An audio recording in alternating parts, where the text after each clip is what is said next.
Okay, there we go. Now you should be able to hear me.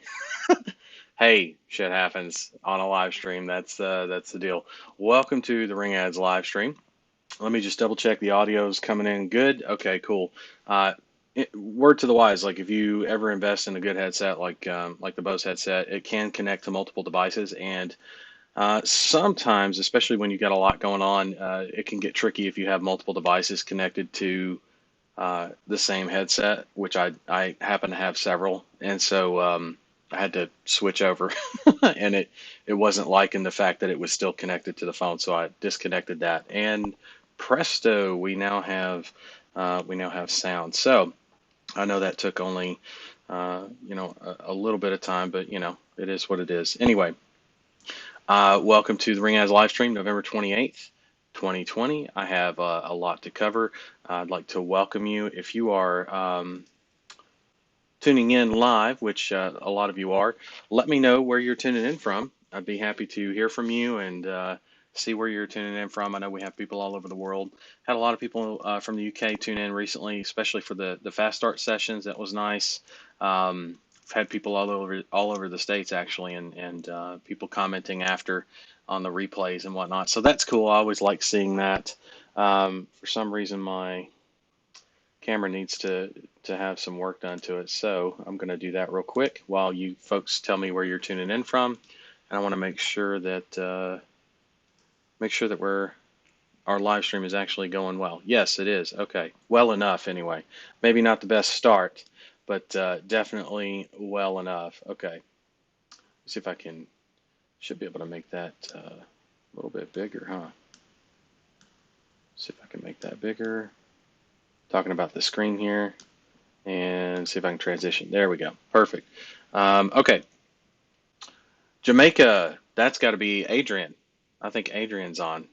I can't see the names on all the restream chat, but I see Cranfield, England, so I know that Christina's in the house. Just about all set up here. Bishop, California. Bishop, California. That is Steve Taylor, isn't it? I think so. Because I remember the mix-up of me thinking CA could be California, could be Canada. We have members in both in that state and that country. So yeah, cool. Glad to see all of you tuning in, and then some. Cool. Oh, slides. So I did update. I'm not going to PowerPoint you to death. Don't worry. I don't use PowerPoint. I use Google Slides. I'm not going to slide you to death. I did make some updates and some final announcements for the December Dash. Someone says they're tuning in from NYC. Who is that? Is that Julian? Julian, very cool. Man, New York City. That must be a ghost town. I'm uh, I'm really not a big fan of your governor. Um, just as a person. You know, I'm just going to throw that out there and leave that there. Politics aside, he's just not a nice person. But it is what it is. I wish you all the best of luck in that ghost town right now. The good news for you, though, is if it's a ghost town, a lot like people over in the UK are dealing with lockdowns, and I know that some areas are being restricted here in the States already, and there's warnings of backlash from COVID cases going through the roof. From Thanksgiving and people just not listening to any kind of advice from the CDC. Actually, it was very much not the case, and or that was very much the case, excuse me. And so we may be going on shutdown again or lockdown again, or some of us and some of us not. So take that and use that to your advantage. This is the perfect time of year to do all of that. Um, there's just never been a better time. There really hasn't for what we're doing, and not only what we're doing, but uh, everything that we're doing this year has been how do I say this, like magnified. That's a good word for it. It's think of it as like um, only certain things that we have access to because of restrictions, right? So that's what certain things have access to. Okay. So restrictions in place, with restrictions in place, and worldwide mostly here, What that allows us to do, sorry, I forget the camera's up here now. I moved it. I don't know. I liked it better up here. Maybe it'll make me look at you more in the eye, right? I tend to look off into the distance, especially while I'm thinking. So maybe this will help me look at you. But we tend to, in times of restriction or contraction, we tend to find opportunities in things that either were always there the whole time and we just didn't notice them, or things that spring from new life, and this is something that's always been there, but there's been new life injected into it because of the importance of things like essential businesses and whatnot. So, kind of just really reiterates the whole point of what we're doing and why we're doing what we do. And so this time of year is always our best time of year for client acquisition, and it would be even more so this December than any other December I've in history that I've ever done this business. Okay, which is cool. That's good for us. That means there has never been a better time, and I don't know how many better times we're going to have like this, or opportunities we're going to have like this, before people start catching on in a massive way. Okay, to what we do, and how easy it actually can be, and how profitable it can be, and how it withstands things like pandemics. Just going to throw that out there. Probably not apocalypse. I don't think any business would really stand for, except for maybe guns and ammo and food banks. I mean, outside of that, I don't really think anything in the apocalypse is going to do that well. Restructure, rebuilding, reorganization after the apocalypse is over, so post-apocalypse. Um, if there's enough of us, that is. And of course, I'm jesting, but at the same time, those would be the industries that would do very well in an apocalypse. Everything else would be gone, not just pay per call. But then again, if we have cell towers, we got cell phones. I don't know. They might survive the apocalypse, unless we got a bunch of 5G tower eating zombies running around. Um, we'll probably we'll probably still be able to do what we do, maybe just on a smaller scale with like half the population. I digress. I have no idea why I went down that tangent, other than to say it is the opportunity of a lifetime. I've never seen it this good. It's only getting better. Oh, we have somebody from Norway. Very cool. Trond. Hey, Trond. You're in Norway. I didn't know that. Very cool. For some reason, I thought you were in the Netherlands. I don't know why. Anyway, cool. Glad to have you here. Slides. So updates on December Dash. Let's head over there real quick. See if I can get us set up here. I am on the correct slide. I did do some updating, and so I'm going to not necessarily breeze through these. I'll spend a little bit of time on these, and then we'll open it up to Q&A if you guys have any questions. Of course, if you have any questions right now, feel free to ask in the comments. They will pop up, and then I'll post a Zoom link here in a little bit in the comments as well, that you can join and talk to me live if you want to, or if you just want to use the comments to ask your questions. Maybe you're camera shy. Totally up to you, right? But I'm here for you. That's the main thing. All right. December 2020 awards details and rules. So I listed out the awards. I thought it would make it easier to see everything all at once, kind of listed out. And if you'll notice probably right away that I added something there, the second line down, the individual achievement awards at the 5, 10, 20, and 30 clients. If you don't know what I'm talking about with that, um, I basically duplicated or copied the Get There First awards and made them added individual achievement awards based on the same concept, which is, yes, I'm awarding the people who I'm rewarding the people who get there first to 5, 10, 20, and 30 clients, but I'm also doing individual achievement. So that means, like, okay, you weren't the first to get the 5 clients, but if you get the 5 clients in December, you're going to get something. All right. That's the best way I can say that. You're going to get something. And if you get to 10 on individual achievement, you're going to get a little more something, and so on and so on. Okay. So same concept applies there. But you'll notice all the awards here, and we'll talk about the prizes and the rules here in a minute. Show Up, Grow Up Award, Individual Achievement Awards, Total Client Count Awards, first, second, third place on that one. Get There First Awards for 5, 10, 20, 30 clients, of course. Best New Performance Award, the Commode Award, which is basically the same thing as the Best New Performance Award, just for people that are not located in the U.S., and the Lego Man Award. Okay, those are the awards that we have this year for December Dash. By far, the biggest contest slash, not really giveaway, but contest slash December dash that we've ever run. I guess that's the best way to say it. Show Up Grow Up Award. There they are. There's the amounts, and that's our starting amounts. Remember, I reserve the right to increase these. Show Up Grow Up. I expect fully December 1st to the 31st. A lot of people to do this, so I'm not trying to give away thousands of dollars or something for this. Okay, but $50, right? Little quick $50 50 spot. That's nice. A t-shirt, a mask, and a mug, and they're all ring ads. Okay, so you get to show that love and take that $50 and put it back into business, or go buy a couple of uh, McDonald's meals or something. Right? Treat yourself to something better than that, please. Uh, Show Up, Grow Up rules. Um, must be marked present for every live stream December 1st to the 31st. That means on Tuesday at 12 p.m. Pacific Standard Time, from the 1st of December, which is Tuesday, this coming Tuesday, to the 31st, every day, 12 p.m. Pacific Standard Time. I'll be taking attendance sometimes at the beginning, sometimes at the end, sometimes right in the friggin' middle. All right. Sometimes I'll be asking you to do shit like, hey, go share this post on your Facebook. Hey, log into Twitter and share this, right? Shit like that. So that's going to show me who's actually here, right? And that's how I'll keep attendance.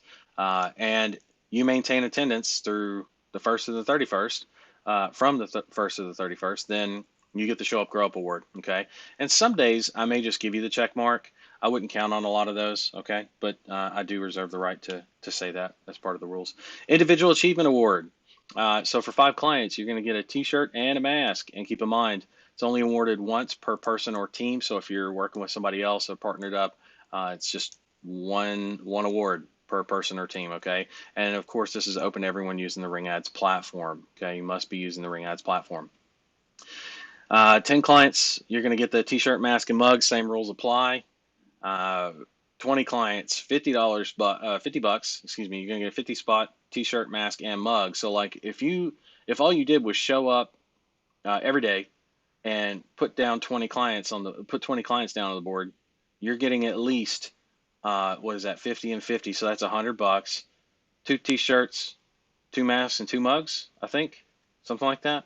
Not a bad haul. I mean, just for showing up and doing what you're supposed to be doing anyway, right? Not too shabby. And then 30 clients, $100 cash, Ring Ads t-shirt, mask, and mug. Okay. All right. Um, Individual Achievement Award, same thing on the rules. Total client count, first place, $600. $600. Remember, I reserve the right to increase these anytime I please. So, if if I want to, just for any reason, I'm going to come in here and increase. I'm not going to decrease it, but I will increase it. Okay. So first place, $600. Dollar Central credit, you get $300. So really, that's like $900 worth of spendable currency. Let's say t-shirt, mask, and mug. All right. That's first place. Second place, oh, the rules, excuse me. So the rules for total client count, it's got to be a verified client. We'll talk about that in a second. It's got to be acquired and submitted, the client, between December 1st and 0001 a.m. Pacific Standard Time, between then and December 31st at 11:59, or basically midnight Pacific Standard Time, okay? Has to say so on the receipt. Has to say so on the receipt too, right? If the receipt does not say that, or your payment or your deposit or your screenshot does not say that, right? So be aware of the time zones, right? Be aware of the time zones. If you are behind us and behind me in time, so like if you're in Hawaii, I guess that would be a problem. You want to pay attention. You're a couple hours behind me.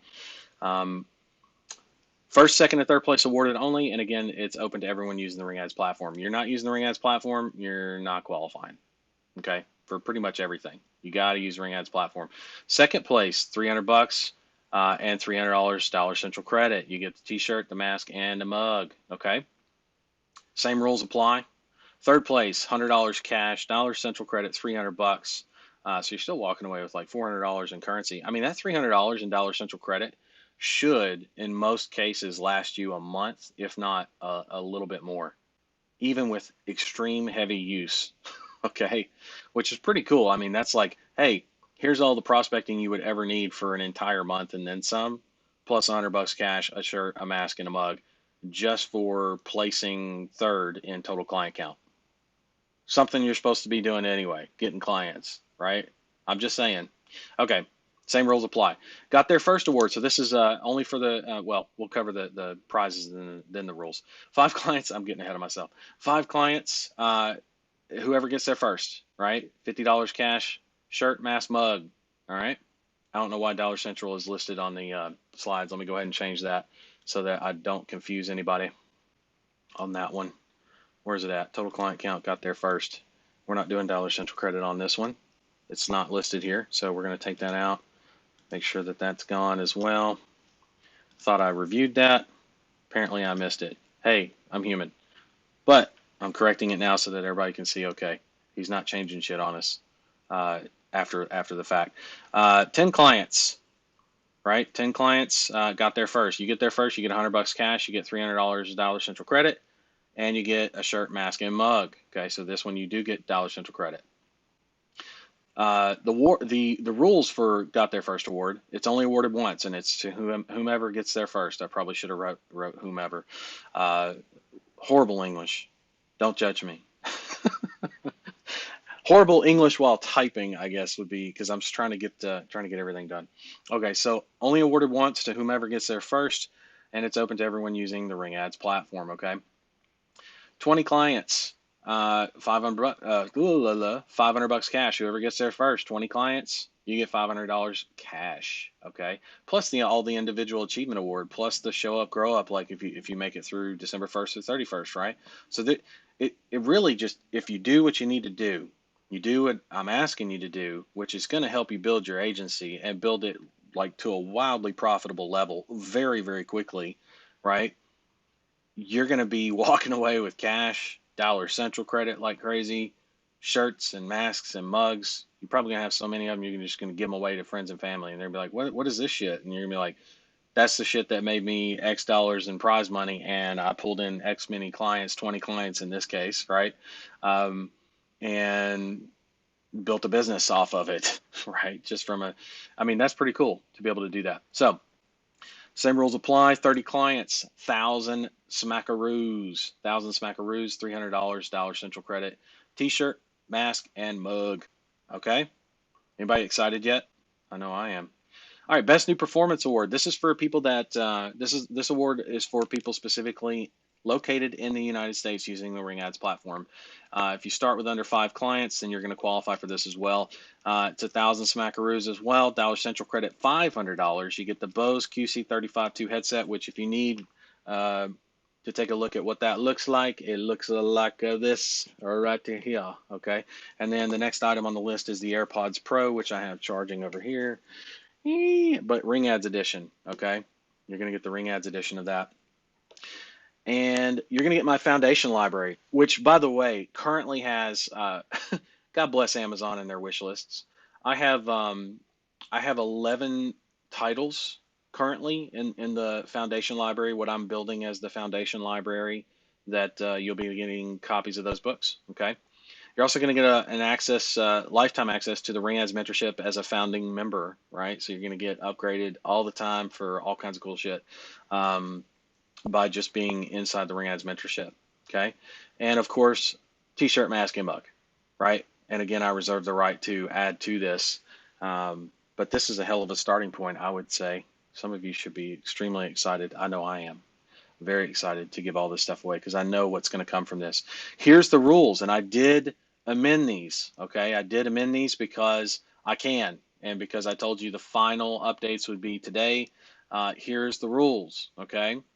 It's still only open to anyone using the Ring Ads platform physically located in the United States. That's the Best New Performance Award, okay? You got to start with less than 5 clients. It's only awarded to one person, the one with the most points, and you must have a 1,000-point minimum. You are not going to fucking skate by on this award. This is not the skate by who scraped by the skin of their teeth award. This is the Best New Performance Award. You better perform, okay? If I'm shelling out at least minimum $1,500 to you, plus the headset $200. It's on sale on Amazon, but it may go back up. So call it $250. AirPods Pro 250. There's $2,000. There's a couple $100 worth of books already. The mentorship alone, mentorship founding member access alone was originally sold for $800, and you can't get that anywhere, by the way. So that's not something you can just go pick up right now. So that's a rare find. And then T-shirt, mask, and mug, you're talking another couple $100.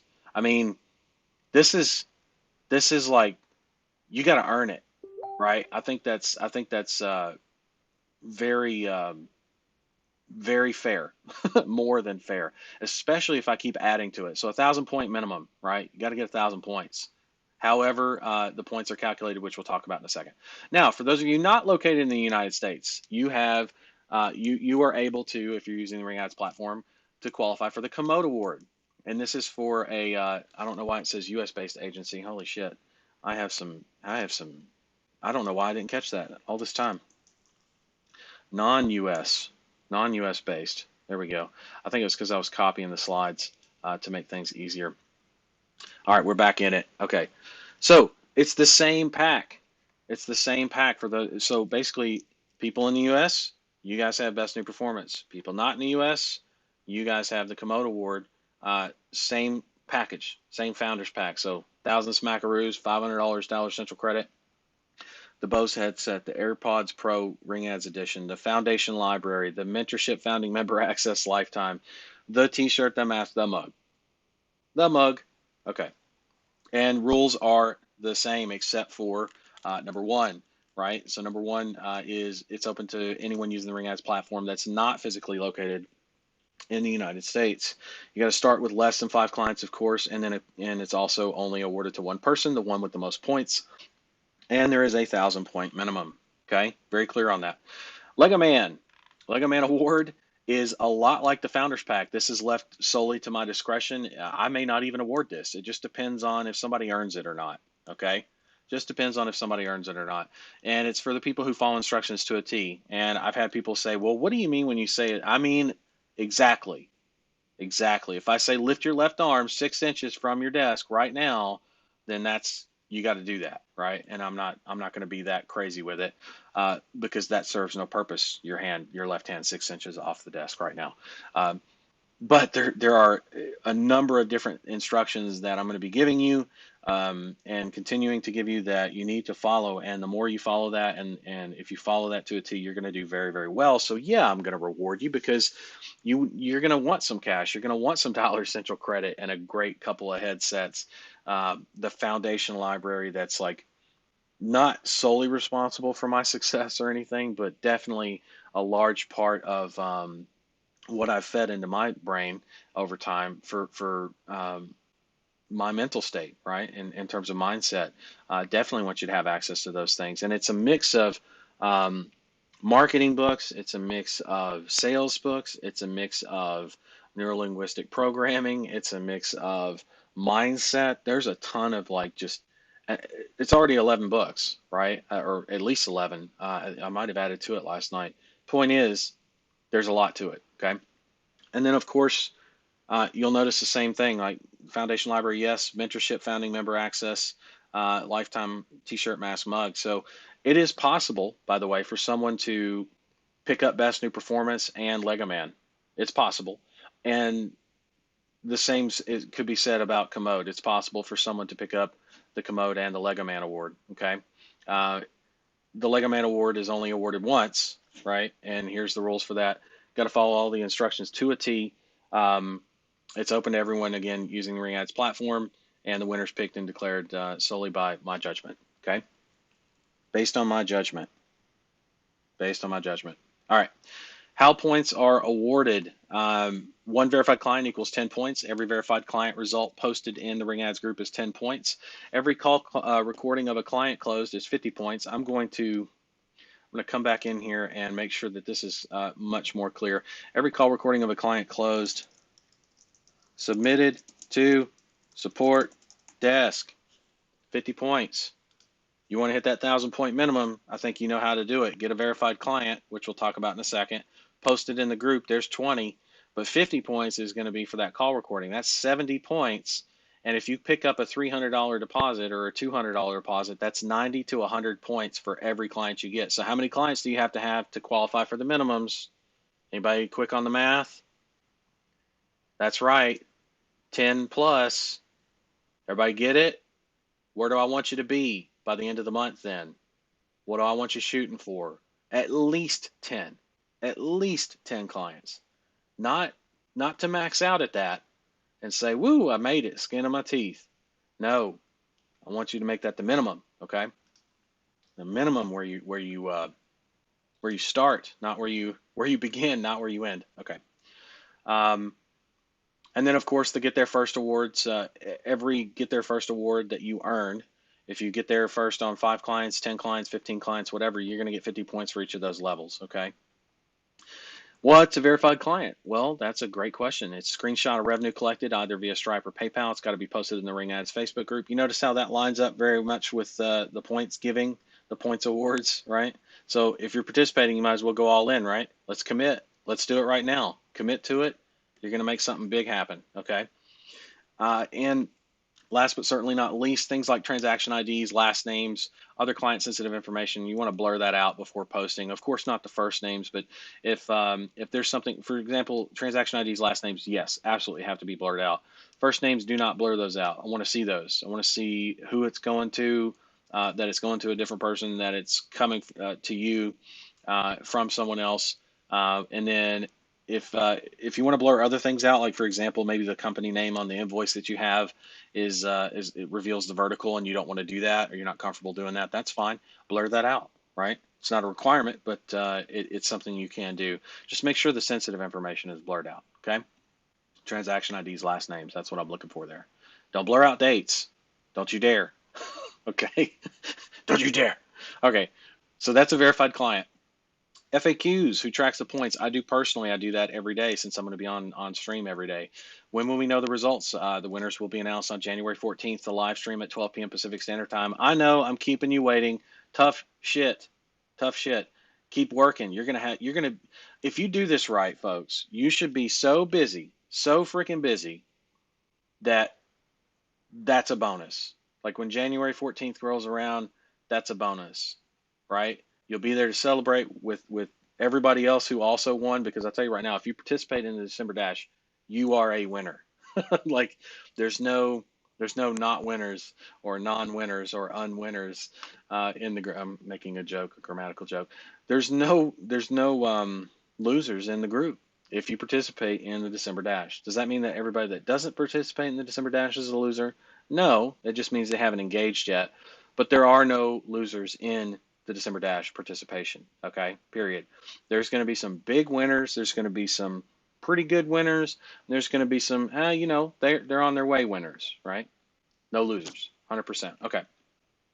How do I record my phone calls? There's again a ton of mobile apps for that. You can also use the Ring Ads platform for incoming calls. Do I have to use the Ring Ads platform to qualify? Yes, absolutely you do. When do we start preparing for December Dash? We actually already started that, and we've got 5 sessions up, 5 replays actually in this group and on this page. If you're looking at this on our Facebook page, or in the YouTube channel, if you're looking at it there, or on Twitter, if you're looking at this there. And of course, you want to be over in the Facebook group. If you don't know where to find that, you can either go direct to Facebook, type in @RingAdsOfficial, all one word, or and join Ring Ads Pay Per Call Facebook group. Okay, it's free to join. And obviously we post announcements in there. We do live streams direct in there, all kinds of cool stuff. Answer your questions in there. Then also, if you can't find that, or if it's not showing up for you or whatever, or you want to subscribe, let's say, to YouTube channel as well, or and all that kind of stuff, you can go to connectwithringads.com. I'm going to put up a little video.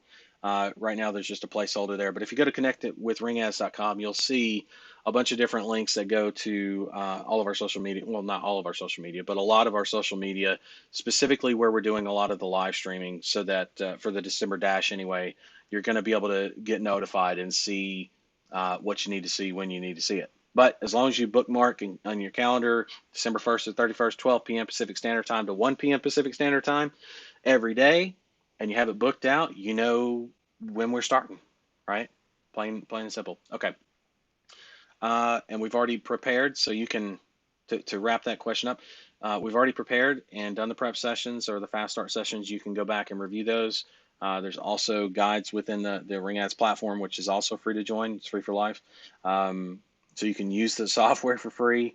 You can get the training for free, build your business for free. What the hell am I doing here then? Well, that's a great question. I am helping you build a business so that you can reinvest with me. That's what we're all about. Make you money so you can make me money. That's how we do this thing, right? I'm not trying to just make me money. I mean, I guess I could do that and be like everybody else, but I'd much rather make you money and then I make money and we all make money together and happily ever after the end, that whole fairy tale, which is a true fairy tale. Usually fairy tales are, in most cases, almost every case, fairy tales are um, not true. This one is a true to life, dream come true. Maybe that's what I should call it, the dream come true December dash. Dreams come true December dash, where your dreams come true, right? Something like that. I don't know. I'll do some thinking on it. Let's finish the FAQs and jump into the. I see a ton of comments I'm going to answer here, and I know some people are chomping at the bit to come in live and ask some questions. So, do November prep sessions or fast start sessions count for the Show Up Grow Up Award? No, they do not. So it's not like you've missed out on that. Although it's highly advised you attend those or at least watch the replays in order to get the best jump on the December Dash competition. Okay. When do the daily live streams start? Where do I find them? Well, for the fast start, it's 11 a.m. Pacific Standard Time, and it's found in the Facebook group, like I just said, among other places. But for the December Dash, the sessions start at 12 p.m., 2 p.m., 12 noon Pacific Standard Time, okay, every day. December 1st to the 31st. Anything else I need to know? Absolutely. There's several things. Final amounts and awards will be announced today, which we just did. Yay! Uh, awards are subject to be added to, okay? Added to, not changed or taken away from uh, once announced. So now that everything's officially announced, I'm not going to take away from those. I'm going to, if anything, add to them, okay, to further incentivize you this month coming up. All winners are, of course, subject to verification and final decisions rest with me. Basically, what that means is follow the rules of this contest. You're not going to have to worry about disqualification or anything like that. And you will have successfully built one hell of a pay-per-call agency that makes you profit, gets you to closer to those dream come true moments we just talked about, right? The December Dash where all your dreams come true. All right. May the calls be ever in your favor. Horrible, horrible Hunger Games joke, but I had to throw that in there. Okay. I think that's it. Yes, that is. All right, so we're going to come over here to the FAQs. Let me scooch over so you can see me. Yep, there we go. All right. I know they're over on Facebook too, so I want to. Somebody's asking like some really big ass questions, long ass questions, and so that's cool. I just want to make sure that I know who I'm addressing, if possible. So I have it on Restream, but I have it on Facebook too with the names. So let me see if I can. Oh, I'm going to grab the Zoom link while I'm at it. Let me just do that real quick. I always do this. There it is. Invite. Copy. It's all set up. I just got to copy the link over to the Facebook group. So if you're not in the Facebook group right now, you're not going to see this link. Actually, you know what I probably could do? I'm going to paste it in the Facebook group, and then I'm also going to paste it here in Restream. I should. So you might be able to see this in other places like YouTube and Twitter. Looks like. So yeah, YouTube, Twitter, and Facebook on the pages and whatnot. If you'd like to join me live on the Zoom and ask questions either about December Dash, how to get started, what the hell is pay-per-call, why do you curse so much, maybe a little less judgy than that, but anything you've got about the business, how it can help you. I do screen shares all the time on these calls to help you with client acquisition, to help you with campaign setups, optimization, advanced optimization, multiple traffic sources. There's all kinds of stuff we can talk about. So, questions. I'll answer the questions in the comments, and then we'll jump into the Zoom here. I see Christina's coming in, so I'll let Christina come into the Zoom, and I'm just going to let her go on mute for a second while I answer some of these questions because they kind of came in first. I know it's ladies first usually, and I am, like I said, I do believe in chivalry. It's not dead. However, these questions came in first, and it's very much first come, first serve. So give me just a second. Let me answer these questions, Christina. I'll get right with you. In general, who is writing this? Who's saying this? Who's saying this? Who's saying this? I don't know why I'm breaking out the movie trailer. Don Fontaine. Don Fontaine voice. This summer. I probably could do voiceover work. I don't know. I don't know if I should really explore that at all. This December, a dash like you've never seen. December 1st through the 31st. An all-out dash for ring edge swag and cash. I don't know. My mind goes to crazy places when I'm trying to find. I'm not like completely distracted. I'm looking at my fourth screen over here. Okay, folks. I'm trying to get the comments coming up so that I can see who is who the hell is trying to ask me these questions because it is important to me and I want to make sure. Oh, you know what I could do? I could go directly to the post. Derp. Let me do that. I'm gonna go directly to the post inside the group, and that should show me all the comments. Sometimes Facebook don't like to show me comments. They don't like me talking to you. I don't know why, but okay, here we go.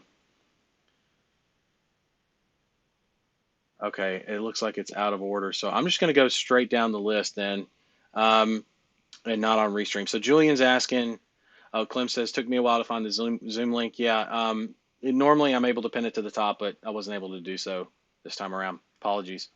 Um, Facebook just doesn't let me do that sometime. Oh, wait, that's the wrong post. God almighty.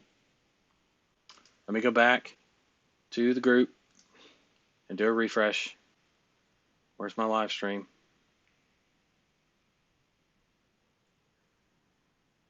Where's my live stream? Huh, maybe it's not in the group. Maybe I need to go to the page. That might be a thought. Let me see if it'll show up there. Yep, it's definitely there. Okay, I'm not seeing those comments, so I'm just gonna have to answer and not know who this is, and we're just gonna have to deal with it.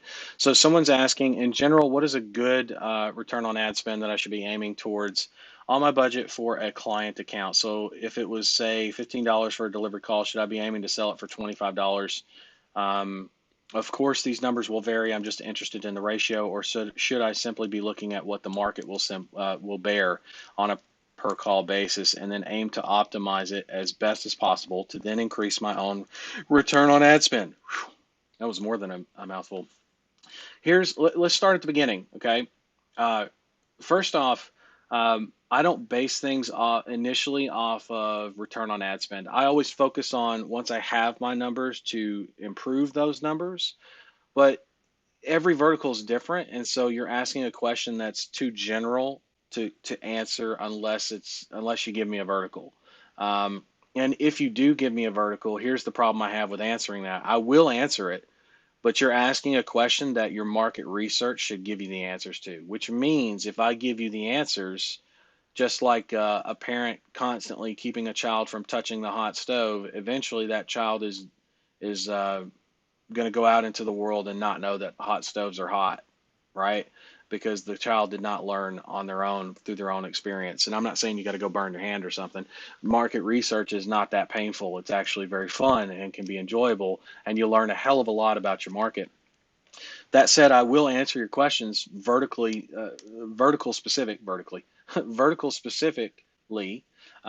but general, I mean, a good return on ad spend. I've seen anything from 5 to 1, 7 to 1, all the way down to 2 to 1, 3 to 1. Starting out, if you're break even or better, then you've got something you can quantify and work with and expand and scale on, right? I've seen campaigns that were in the red go into the black, no problem, but it takes work. It's not something you're just going to be able to just flick on the key and just go, right? That's not what this is. It does take work. It's not going to be ditch digging work, right? So it's not slave labor, right? It's not prison breaking rocks, kind of Mississippi hard labor in prison work, but it is going to take work. Okay, so there. Hopefully that answers your first question there. Ratios are all over the place again based on the market, and then aim to optimize it as best as possible. Look at what the market will bear. That's more in alignment with what I just said, for sure. I mean, obviously you want to do your market research well enough to know what you should be charging per call or what other people are charging per call, and then realize how unique, well, not how unique, realize the unique properties to what you're selling compared to everything else. And then realize also that what you're selling is it should be at a premium. So whatever's out there in the market is not necessarily what you price things at just to be easy with it or go easy with it. Price it appropriately. Otherwise, people won't believe you, right? People just won't believe you. And yes, of course, obviously focus on increasing your return on ad spend. Um, what market research tools do you recommend we use to get approximate cost per clicks for Google call only ads prior to setting call delivery charges for our clients? What market research tools do you recommend we use? So the two main ones are the phone, like your phone, talking to people, and I've got scripts for that and all that. It's covered actually in the prep session. Actually, I think day one of the Fast Start prep session, right? We cover it there, and we also uh, we use Google.com, and I show you how to use that. And if you need further proof of that, you can actually see over my shoulder in the COVID Client Challenge, the bonus COVID Client Challenge videos. Day one and two, and maybe even three, I'm doing market research and continuing that market research. And you get to hear some of my phone calls. You get to see what I search on Google and how I find the information I need to find to make the judgments that you're asking about when it comes to pricing and things like that. Um, as far as cost per clicks for Google Call Ads, keep in mind they changed the name again, right? It's Google Call Ads now. I know it's confusing. Here's the thing. You, think of it as like the tools that I can give you are things like the keyword planner inside of Google Ads, and the keyword planner is to be used very, very not loosely, but take it with a grain of salt. You ever heard that expression?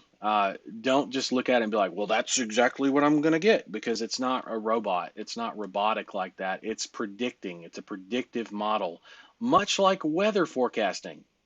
That's right. If you're trying to find out exactly how much you're going to pay per click, uh, and I'll tell you right now, the keyword planner, the best you can do is see what people are paying per click in most cases to a website, because there's not a ton of people running a ton of phone calls. There are people out there running phone calls, but that doesn't really factor in as much on the average cost per click that keyword planner is going to show you. All you're looking to do is just like if you were to look outside your window and look at the weather to do your own weather report. Are there clouds? Yes, there are. Are they headed this way? Yes, they are. How fast are they moving? Well, the wind's blowing 20 miles an hour in my face, so I would imagine it's going to be here pretty soon, right? That's so when you look at keyword planner, is there traffic there? Yes, there is. Is the cost per click there, and are they showing even conversions for that? Yes, they are. Are they higher than what I was expecting? Yes. Again, combine that with your market research, and you're going to find out much more about how much your calls are actually worth and what you can charge, and not get away with, but charge what you're actually worth, right? And what your calls are worth. And also take into account that most of the numbers that you see in Keyword Planner are significantly higher than what a call ad will get you based on what I teach you. Now, if you run your own call ads and you do your own friggin' thing, bro, you're on your own, right? I don't know. I don't know how much it's going to cost you. You do what I teach you, it's going to cost you a lot less than what you're seeing on your screen. So again, use that as a more of a weather forecaster. Um, uh, it's not going to be 100% accurate. Now, are there times where the weathermen are accurate, and are they getting better accuracy wise? Yes. And will Google over time get better at that? It depends on if they're wanting to show that kind of data. I think they're still combining it now for a reason. I don't think they want to just kind of give up the ghost on the idea of all the data going out specifically for call ads, just for call ads, because they're running still things like LSAs, right? They want those local service ads, or Google guaranteed, whatever you want to call them. They want those things to do well, and to be honest, nobody's buying into that shit. So not even on the not even on the consumer side as much as they would like, and I don't think they believe it's going to catch on. So I would say at some point you're going to see that go away, but they can't just get rid of shit overnight, because when Google does that, press releases come out. Oh, Google failed at something. Ooh, ooh. I mean, look what happened when they did that with Plus and they finally abandoned it. How long did it take them to abandon Plus, Google Plus? Years, years and years and years before they abandoned that shit show. Um, and the thing is, cost them how much money? I have no idea, right? But the point is, everybody and their brother had a press release about it, and was talking about it, and be like, nee, nee, nee, nee, nee. Google tried to jump into the social and couldn't do it, couldn't hack it, blah blah blah, talking all that shit, right? Talking all that shit. That's how they did it. And the thing is, it is what it is. Like you're these are the platforms that we've been given to work with. That's what we leverage. It's not the only platform, but it is the one that I teach primarily as of right now. I will be teaching you how to diversify on other ad platforms, yes. Um, so this becomes less and less of an issue. But just understand they're in full control of what they decide to show data on and why. And you'd be crazy to think that they're not a corporate entity that has their own interests at heart first. Okay? Their motto, Google Ads motto, is not to serve you first. It's to serve your ads with your money first. And then, oh yeah, you get conversions, cool, you'll come back. But all points considered, they'd be totally okay with you breaking even or losing a hell of a lot of money. At the end of the day, they're going to find the people that can make the money with the ads. So that's why I say, please listen to me when it comes to the ad stuff, because you can make money or you can lose money. It's totally up to you. I'd much rather see you make money. Use Keyword Planner more as like just a guide. Hey, there's a bunch of storm clouds over there. That shows me that there's rain coming. That's cool. There's rain over there. There's activity over there. I'm gonna go for that if you're a storm chaser, right? Hopefully that answers that question.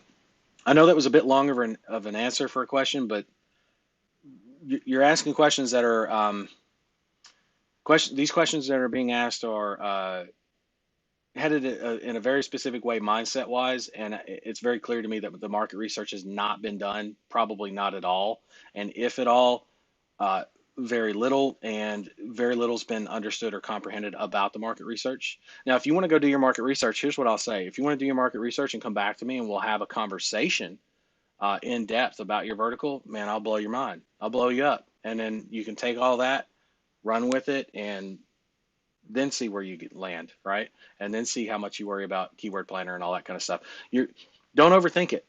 Keep it simple, right? Just apply the market research that I teach you, and you'll be fine. If you want to look at the Keyword Planner, no problem. Just understand what you're looking at, okay? And understand that Google's in business to make money with tools like that. It's not a bad tool. It's just got to use it right. For some verticals, do you recommend that we change two-tier call delivery pricing? Charge two-tier call delivery pricing. Yes, absolutely in some verticals. If so, how can that be done with the Ring Ad software at the moment, given that a client simply funds their account and the software cannot distinguish between, say, a repair call at 50 and a new install call at 100? Actually, that's not true. It can. Also, as far as I'm aware, the Ring Ad software does not allow me to enter more than one charge per call for the same account. No, one charge, one call, right? One charge, one call. You should not be trying to charge two calls for one call ever. If you need to subtract or add funds to the wallet, you can do so from the company screen. Do it that way, right? Credit funds and take away funds either through refunding a call or through adding funds to the wallet or subtracting funds from the wallet directly with the company. Now, as far as distinguishing between, uh, looks like the HVAC vertical is what you're referring to here on a repair call or a service call versus a new install. And $100, by the way, is also pretty damn low. I'd say bump that to 150. See what I'm saying? Like, I see that and I know where you're at more than you might think I do, right? I already know what vertical you're thinking, pretty much. I mean, that's a solid freaking guess. And I also know that your numbers are low, but I also know that you got to go do some market research, right? Or if you've done it, do it again, do it better, right? Go back, review what I've taught you, and take it up a notch. If you got questions on that, that's what I'm here for today, right here in a second. Um, but let's, okay. Oh, how you do that. So a company can have 20 campaigns inside of Ring Ads. No problem. All tied to the same company, pulling out of the same wallet. So you can have one campaign set up for repair calls and one campaign in Ring Ads set up for installs. and charge different prices, and they'll charge come that those charges will come out in those amounts that you set for each campaign from that same company wallet, from that one company wallet. So one company, multiple campaigns, right? I know you're probably not used to that, and I get that, but that's how it works. Okay. Let's see. I'm looking to create a more attractive checkout page, one which has both credit card and PayPal checkout options. I was looking at Thrivecart, but I'm not sure. I need a checkout page which shows multiple options. Example, 5 calls equals $500, 10 calls, $1,000, 20 calls, $1,800. What do you recommend using for a checkout? Thrivecart, good for pay per call. Thrivecart's actually a pretty decent platform. I've had personal experience with it back a couple years ago, well, a few years ago now, and I like it. But I mean, you have access to the ClickFunnels template, which, by the way, you can add multiple products to in a drop down, and you can sync your Stripe and PayPal to it. Like, keep it simple, dude. You're overthinking it. You don't need a whole affiliate based platform, or let's say affiliate enabled platform. And I know there's an affiliate model attachment or whatever that you can use with ClickFunnels, but that's like something extra you have to set up. I've given you the copy paste template, plug and play, add a couple products in your list, and ClickFunnels has great documentation to support that, to show those multiple products being added and how you can do that. And then, of course, Stripe and PayPal integrations right there in the back office of that funnel. Keep it simple. Keep it simple. And yes, you can use ClickFunnels to do exactly what you're describing for those platforms without having to invest in something like Thrivecart. Thrivecart, think of it this way. Um, with what we're doing, I mean,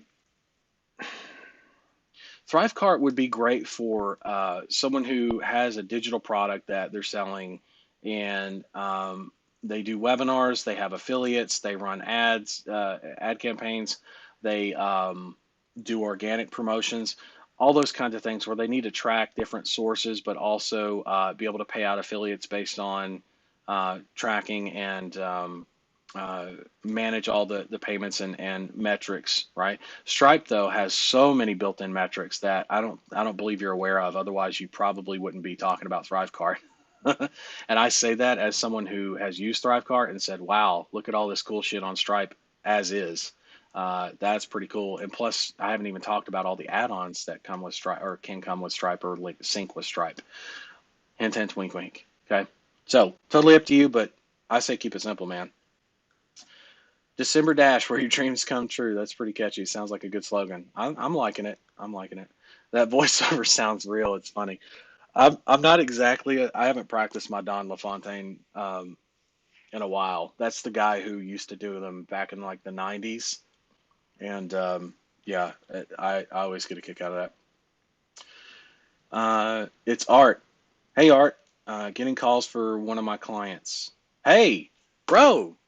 Art, you got to come on and talk to me, man. That's good news. We talked about that. I told you that shit was going to happen before Monday. Here we are on Saturday. Art's in the mentorship, by the way, in case you guys didn't know. And he had some, well, where he lives, and I'm not going to give away everything or anything without his permission, of course. But where he lives, he had some major storms come through and totally just jack stuff up. And so he's been like providing to him and his fiance have been providing to the relief of that area, which is really nice of him to do. But that also requires physical participation and work. And so he's been working his ass off, actually, dealing with all that over the last couple months. And he finally got back to the clients he had pulled in from a couple months ago and was having some not struggles or issues with the campaign. Let's just say this: it wasn't completely in alignment with what I was teaching. We course corrected on a mentorship session, and a few days later, here he is talking about phone calls coming in for his clients, which was a big problem for him mentally. He didn't want to go after other clients before knowing he could drive those calls. And I know he's already driven the calls before, but he just kind of not lost faith, but lost confidence that he could do it. I showed him where he could. A few days later, he's driving the calls. Pretty cool, dude. I'm happy as hell to hear that and see that. Come on the call if you want. The Zoom links in the Facebook group, or it's also or it's in the on the page, posted in the comments. Posted in the comments. I found in XYZ niche. Okay, with COVID, more people were stuck at home, This has caused more damage at homes. This has resulted in XYZ niche companies having too little staff to handle all the work. Unfortunately, the home service specialists in XYZ niche cannot even keep up with their own workload. As such, they're not receptive to paying money for phone calls at this time. I'm not sure if things will change in December, but I hope so. I'm wondering what are your thoughts on a lack of demand for marketing and pay-per-call for home services in XYZ niche? Think of it like this. If there are 10 taxi drivers in one city but only 2,000 passengers in that city, there would be too much work for those taxi drivers to handle, so they would not want to pay a third-party company to get more business. If you're talking about the vertical I think you're talking about, there's most of them have multiple crews on standby, or crews that they can engage, or people that they can hire that they have hired in the past because of the field that you're talking about. And I would say this, like anybody that's saying that to you consistently right now, especially in a slowdown period right now for that particular type of service, yes, there are people in the homes, and yes, there's going to be business for that. Um, but it's not. How do I say this? Weather is weather, right? So it's not going to with that particular vertical. It's not going to that's not going to change. Seasons change, right? The facts don't change.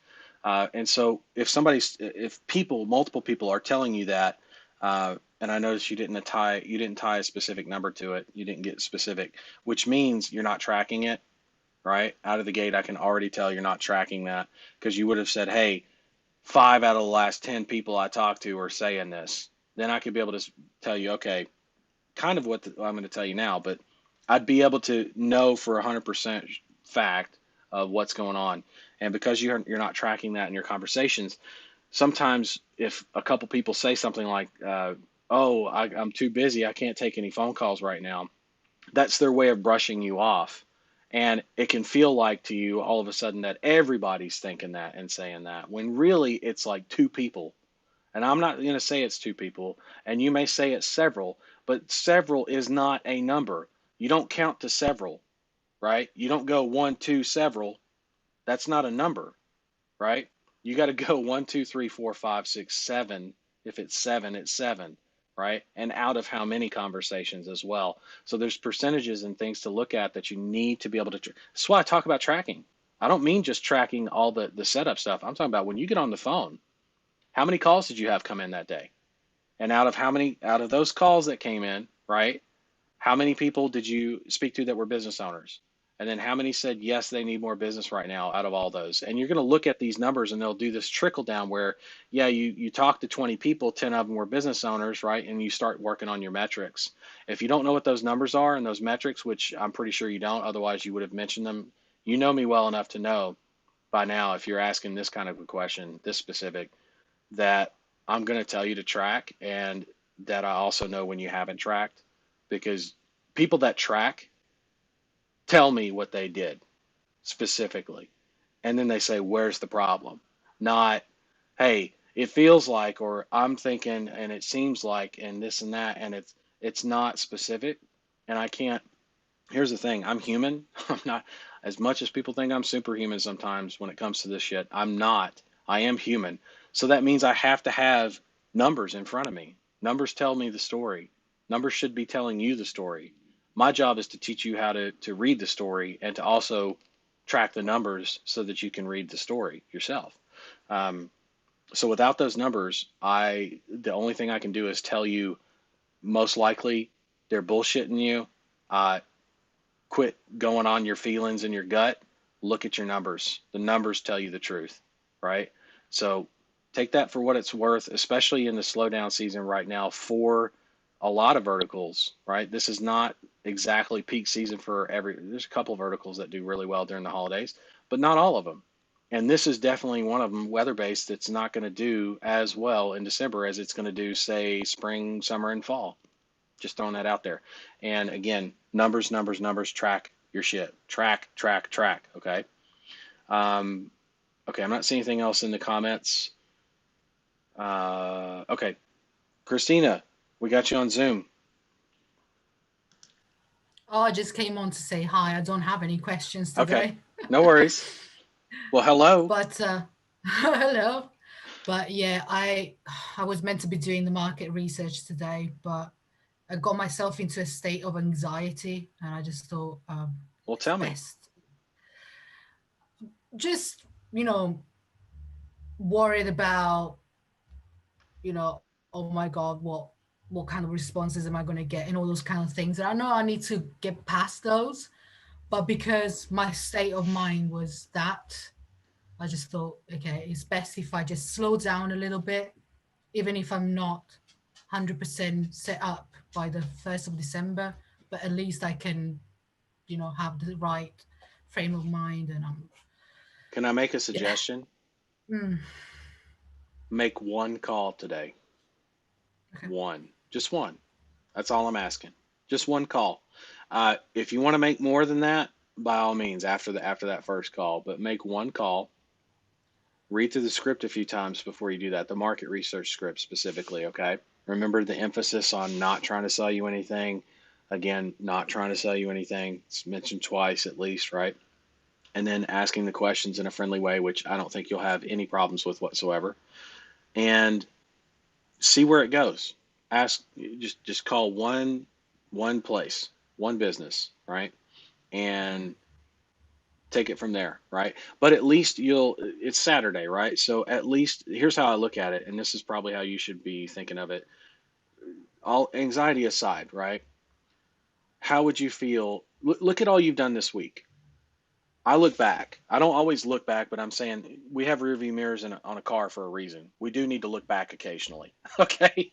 And we do need to look side to side occasionally. Otherwise, we're going to run into shit, right? And run into other people. And that would suck because your insurance rates would be sky high.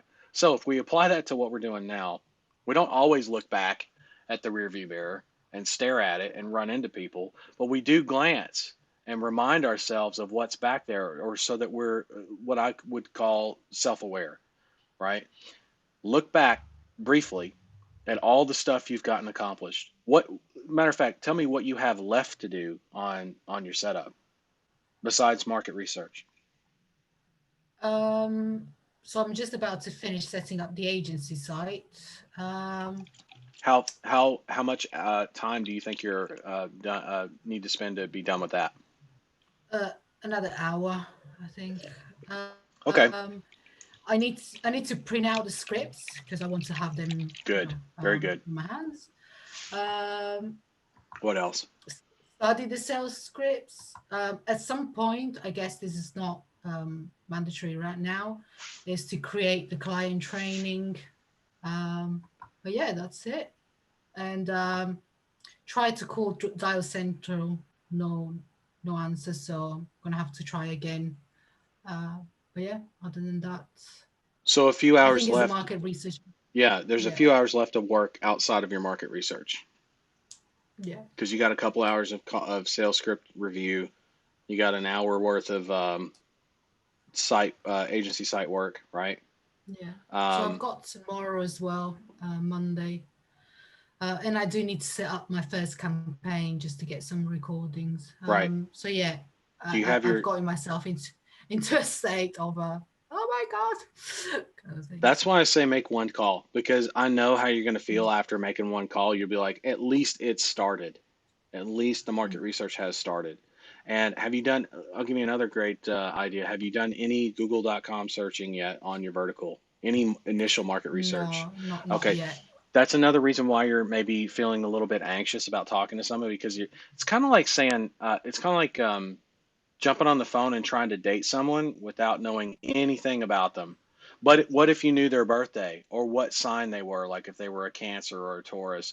What if you knew that they liked roses and chocolates? What if you knew a lot of these things, in other words, it'd make the not even the blind virtual dating, if you will, a hell of a lot easier on you, anxiety wise, mentally, to where it's like, well, I already know that they like this, and this, and this, and I do. Like, I'm a huge fan of this chocolate, so I can talk all day about that. And I like flowers. I don't like roses, but I like these kinds of flower. I like lilies or whatever. And you find the common ground, right? But you find common ground through their business, what they deal with every day. So when you say things like, uh, how many roll-offs do you need, right? Or how many roll-offs can you handle for dumpster rentals, for example? Uh, how many uh, how many install calls can you take a day, right? And when you say it like they say it, and you've done enough research, or at least enough initial research on Google, for example, getting on the phone is a hell of a lot easier with the script I gave you, because you kind of already know where they're coming from. Now all you Yeah, have to do is just talk to the people that aren't total dickheads on the phone, right? I mean, because we've talked about that. You're going to run into a couple of them, I'm sure, but that doesn't mean all of them are going to yeah, be that way, right? I know. That's So it. so I'm a bit anxious that because today I'm already feeling like that my first call ends up being with a dickhead. I got you. It's just gonna, yeah. So, but I'll Well, I'll I'll try. let's walk through that. What if it is? What does that mean for you? I'm very and nothing because I'll never speak to this person ever again. I'm well aware of that. Exactly. Yet there is always that part of me that I'm so sensitive. That yeah, if someone talks like to me like that, I'm like, why? Why do people have to be like that? You know, Yeah. I just think of the bigger picture of why do people have to be shit, kind of thing. Remember, And most everybody's going through their own thing right now, yeah, especially right now with COVID. Man, it's really made a lot of people, forced a lot of people to be, whether they're comfortable with it or not, very self aware of what their life is actually all about, right? mm, And yeah, we still have social media and our cell phones and everything in the house. But I'll tell you, I used to talk about how the world would go crazy if the shopping mall shut down and the electricity went out. Like people would go batshit. And this is pretty close to that. I mean, it if you reminds think me of about it. zombie film. The way some people are acting, to be honest. Yeah, and the thing is like in that kind of an actual, like if things were actually to go down like that, not necessarily zombies, but in like a crazy outbreak movie, you know, people tend to you're still gonna have bad guys or people that turn bad because they're fending for themselves and they feel like the only way to Mm, do that is to smite you, right? That's the way they get ahead, is to take your stuff or to take your life, right? In those kind of scenarios. In this scenario, it's kind of like that, only they're not trying to kill you. They're very much about what's in it for them. And so I actually uh, would address the elephant in the room. Like when somebody's rude to me or mean to me, the first question I ask is not where the hell did you come from? It's what are you going through? Man, you must be going through something really bad right now. I come from a place of empathy as opposed to, because I've been in those positions and I've hung up the phone and gone, man, I was such a dick. Why did I do that? And then I would actually, but here's the difference. And maybe this is the difference in people, but I would call that person back and say, you know what? Listen, man, I know you're just trying to do a job. You're just trying to sell somebody something or do this or do that. Uh, I just, I'm in my own zone, man. I was in the middle of something. You broke my train of thought. And not only that, like I'm stressed to the hilt. I got this going on, that going on. I got everybody jocking me, messaging me, doing this and that daily. And you didn't get to the point I felt fast enough. And I apologize for the way I reacted, right? I'll just straight out apologize and say, never happen again. That's the big thing that I always say. It'll never happen again. I don't just apologize because apologies are for shit. People that apologize intend on doing that shit again, or at least intend on leaving the door open for them to do it again, right? People that say, I'll never let that happen again, even if it does happen again, they're committing to eventually it not ever happening again, right? You're just looking for the people that are not going to be that way. And if they're called on it, continue to be that way or continue to be in that state, because a lot of people are in an upset state because of what's going on in their life right now. But 2 months, oh, well, 6 months ago, 8 months ago, hell, even 2 months ago, 3 months ago, prior to the election and all the stress going on in the U.S. with that, people were in a better frame of mind, looking forward to the holidays and the end of the year. Now it's like they don't even know if next year's going to be worth a shit, right? Like that's where everybody's yeah. kind of at mentally here. That doesn't mean that everybody's going to be an asshole on the phone. And so you're making generalizations that you can't prove it. You got to prove it or disprove it, right? One or the other. You got to prove it or disprove it. And the only way to do that is to make at least one phone call, right? And that's why I say start the process. Do some Google searching. Get your get your initial market research in so that you're educated enough on the phone. so that when they hear certain trigger words, they're less likely to be an asshole to you because they think, "Ooh, opportunity time," right? That's what keeps people from even that's what keeps assholes from being assholes, by the way, a lot of times is because they hear a word and they're like, "Oh, this is not a telemarketer," right? And that's what you want. That's what you want. So, um, I hope that makes sense. And again, I'm not trying to Yeah. pressure you, but I do think one call is in order, just one. I mean, Okay. again, the door is wide open, but do some research, make one call, and I promise it's going to make all the difference mentally for you because, and I want to hear about the call, by the way. You're going to have to come back to me. You're going to have to come back to me and tell me in the group about the call. I think everybody kind of wants to hear about the call now because, and I say that because, and I hate to put you on the spot like that, but I know that you're going to go do it. And I know that when you do, I have a hunch that if you do the market research initially on google.com, I have a hunch where even just an hour's worth of that and then one call, you're going to have this pep in your step, this slingshot forward momentum that will carry you through the rest of today, tomorrow, and Monday, to where all the other little stuff that only takes a few hours, not only are you going to crush that out of the park, but you're going to be well on your way on the market research. So yeah, maybe we start December 1st on Tuesday, but damn if you're not maybe a day or so behind in terms of having all the market research that you want done and prospecting, right? I mean, but I really feel it starts with that call because that feels like it's going to be not the hurdle or the obstacle you need to do. It's not a monster to defeat, right? It's just something you have to do. It's just something you got to do because I'm asking you to. That's all. Just one call. I don't ask. I wouldn't ask you to do anything that I wouldn't do. I wouldn't ask you to do anything that I wouldn't do. Here's the biggest thing I can tell you. Did you know? I'll share a story with you if it's okay. Is it okay if I share a story? Yeah. Okay. I got to ask because it's a little bit of a story. And if you can't tell, I'm a big movie buff, so I love stories and sometimes I can ramble. But this is actually a really good story. 18 months I went. I'll start with the headline. 18 months I went without making a phone call to sell something. In a phone sales driven business. What was I for those 18 months? Not getting more clients. Yeah, and so what does that mean for my business? Am I in business? Tanking. Tanking. Tanking? Tanking's a nice way to say it, right? Tanking's a nice way to say it. Um, I was suffering, and here's the thing: prior to that 18 months, uh, my experience has been all over the place. I've knocked on doors cold.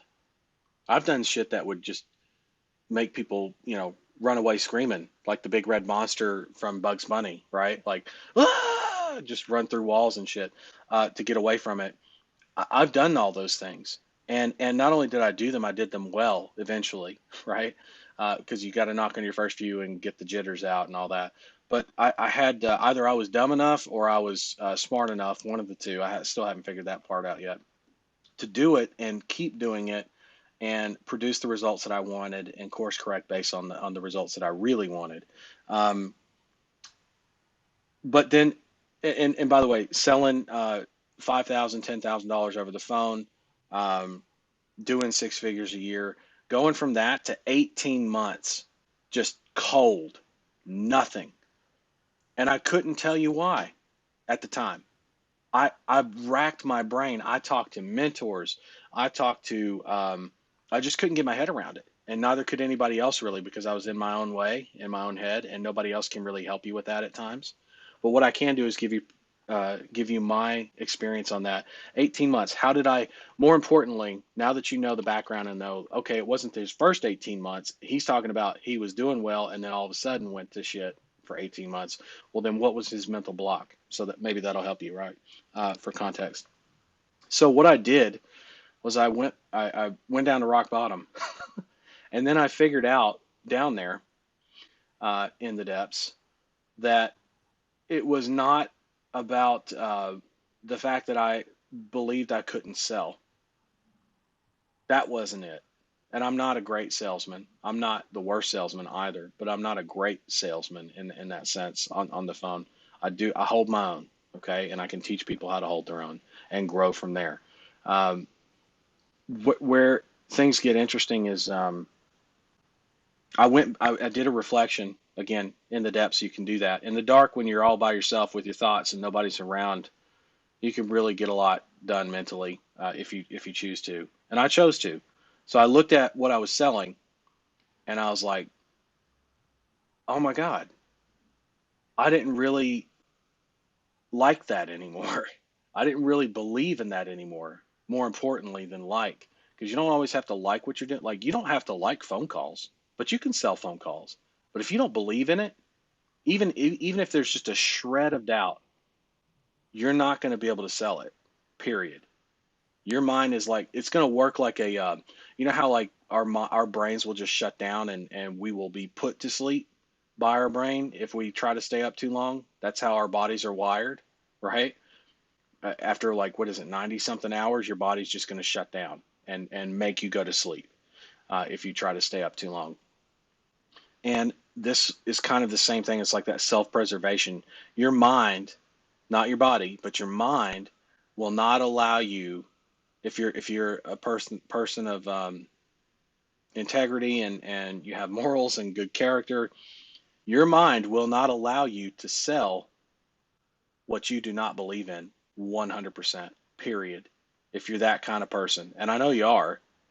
I mean, I can see it. Everybody can see it. So that was the problem that I had. And it's not that I didn't believe in the product.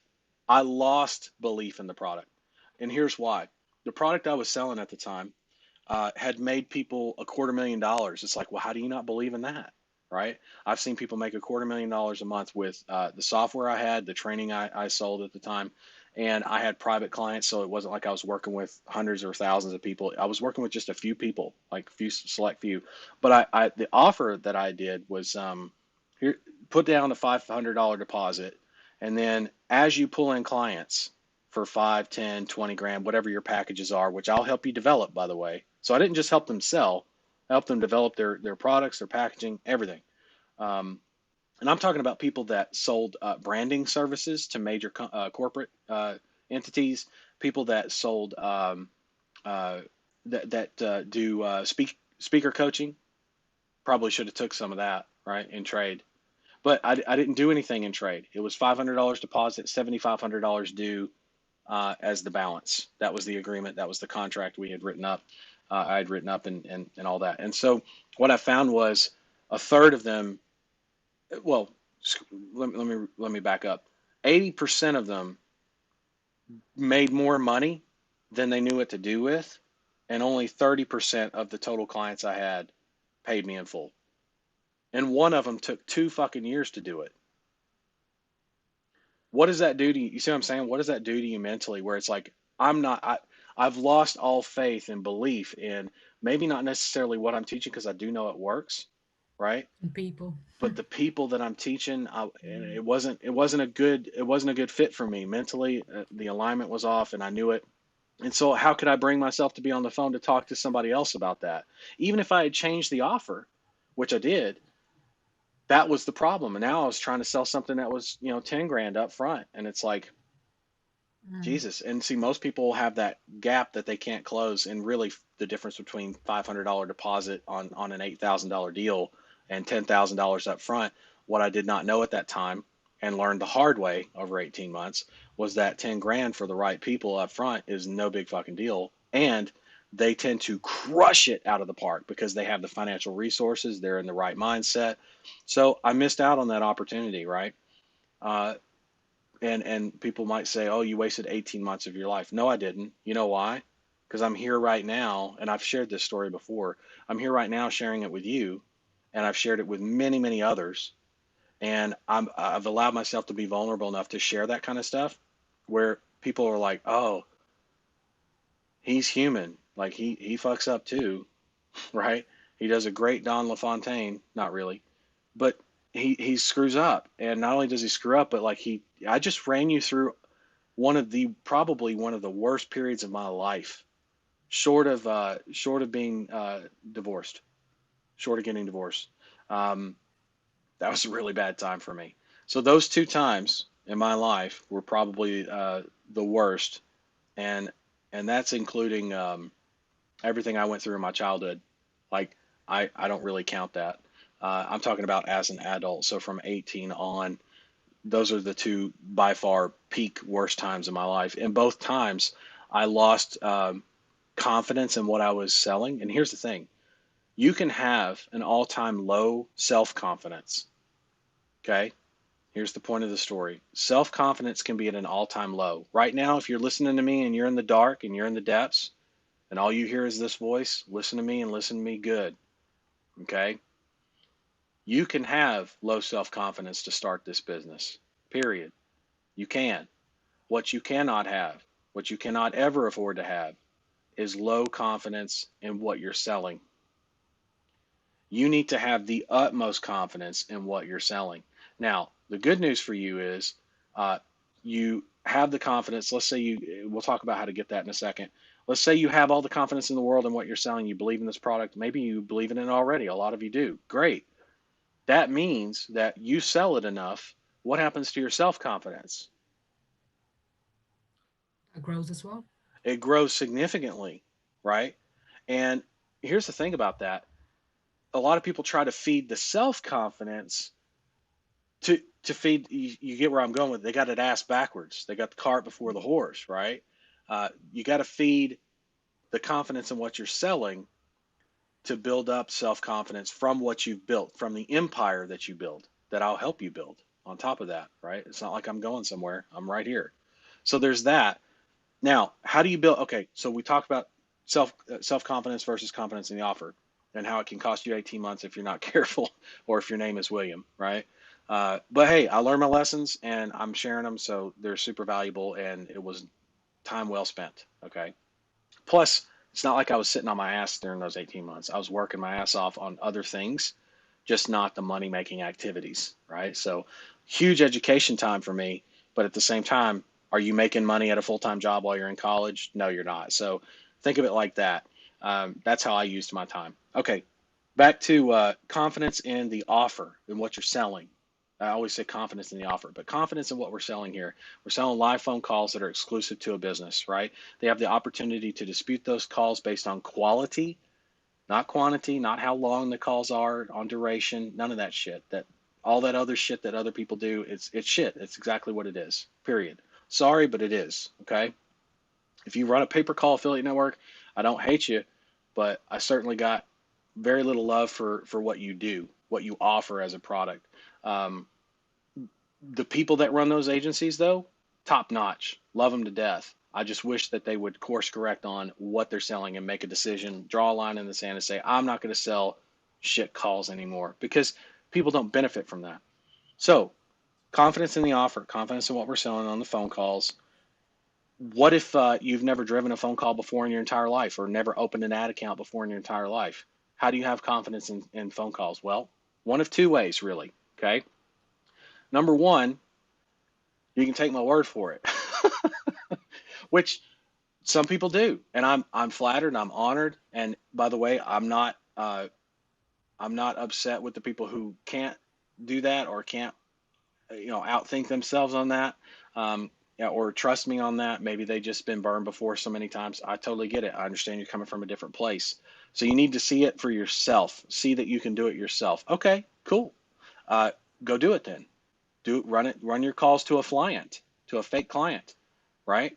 Or to an affiliate offer. Sure. Uh, but the idea is to pull the data in. The idea is to pull the data in, and from that you can see qualified calls coming in. They may not be coming in droves, because we're talking about one client here, not dozens of clients or anything. But it's a start, and that's all you need, is to see, oh shit, I just drove my first call for HVAC. That's awesome. Not only is it awesome, you've now proven to yourself it's not only possible, but it's possible for you on your own. And I say on your own. I'm still here. I'm just saying off to your own, left to your own devices, let's say, with my training, right? And once you have that, you should harness that confidence in what you're selling when you're on the phone. Even in market research calls, it helps.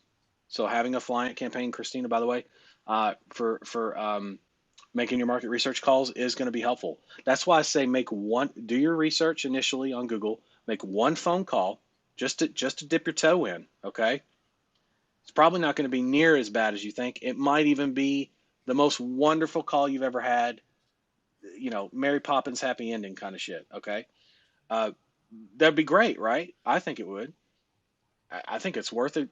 Well, I live in Vegas and I'm not really a gambler, but I do play craps for fun every now and again, right? Uh, but I'm not really a gambler. But I'd gamble. I'd make that bet. I'm willing to bet you'd have, with the right research, not a ton, just a little bit, you'd have a better call than a not better call, a not good call. You'd have a good call versus a not good call. I'm willing to make that bet. The odds are in Okay. your favor on that. I'm just saying. Okay. So one call and then one call, that's all, right? Like Glenn Becker. Uh, Glenn Lerner, not Becker. Glenn Lerner. Glenn Becker is the newscaster. Um, Glenn Beck, not Becker. Goodness, I'm getting my names all mixed up. Where was I at? We were talking about, oh, you got your client, you got your call coming in. Use that in your market research. So that's why I say to you, Christina, make one call, do that initial market research, make your one call, and then go back and set up your client campaign, because then it's going to be even better when you jump back on the phone that you already know you can, Okay. because you've got a call or a campaign set up with calls coming in. You've already spoken to at least one person, and the call actually wasn't that bad. You have knowledge on the industry, and now it's all about exponentially growing that knowledge in the industry off of the confidence in your offer, not self confidence. Now, I'm not Yeah. saying self confidence is unimportant. Notice it's very important, but it's something that has to be built over time. And this is something that you can do from absolute just in the depths, in the dark. I'm telling you right now, I've seen people come out of places that I wouldn't wish on anybody, seriously. And I'm not saying that you're in that position. I'm just saying mentally, this is how we not only work with, notice I don't say combat or fight. This is how we work with the situation we're currently in, right? Because wherever we're at, it's our fault. If we're uber successful right now, it's our fault. If we're not where we want to be, it's our fault. But not in a beat yourself up kind of way. It's a, hey, I have control over that. Well, let me do something about it. So instead of looking at self confidence, shift gears and take a look at confidence in the offer. And you're going to look back again in the rearview mirror. You're going to do one of those, look in the rearview mirror like that, and you're going to see, oh shit, my self confidence is actually like right behind me. It's not way back where I started, if that makes sense, right? Okay.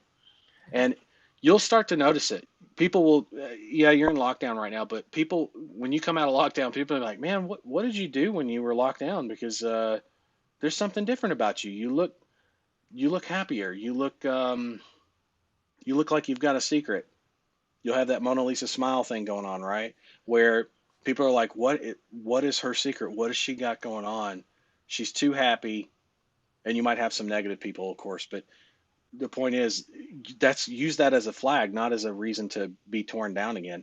Use that as a reason to like say, oh, look, there's somebody recognizes the growth that I've had in my business and how it's reflecting on me personally, right?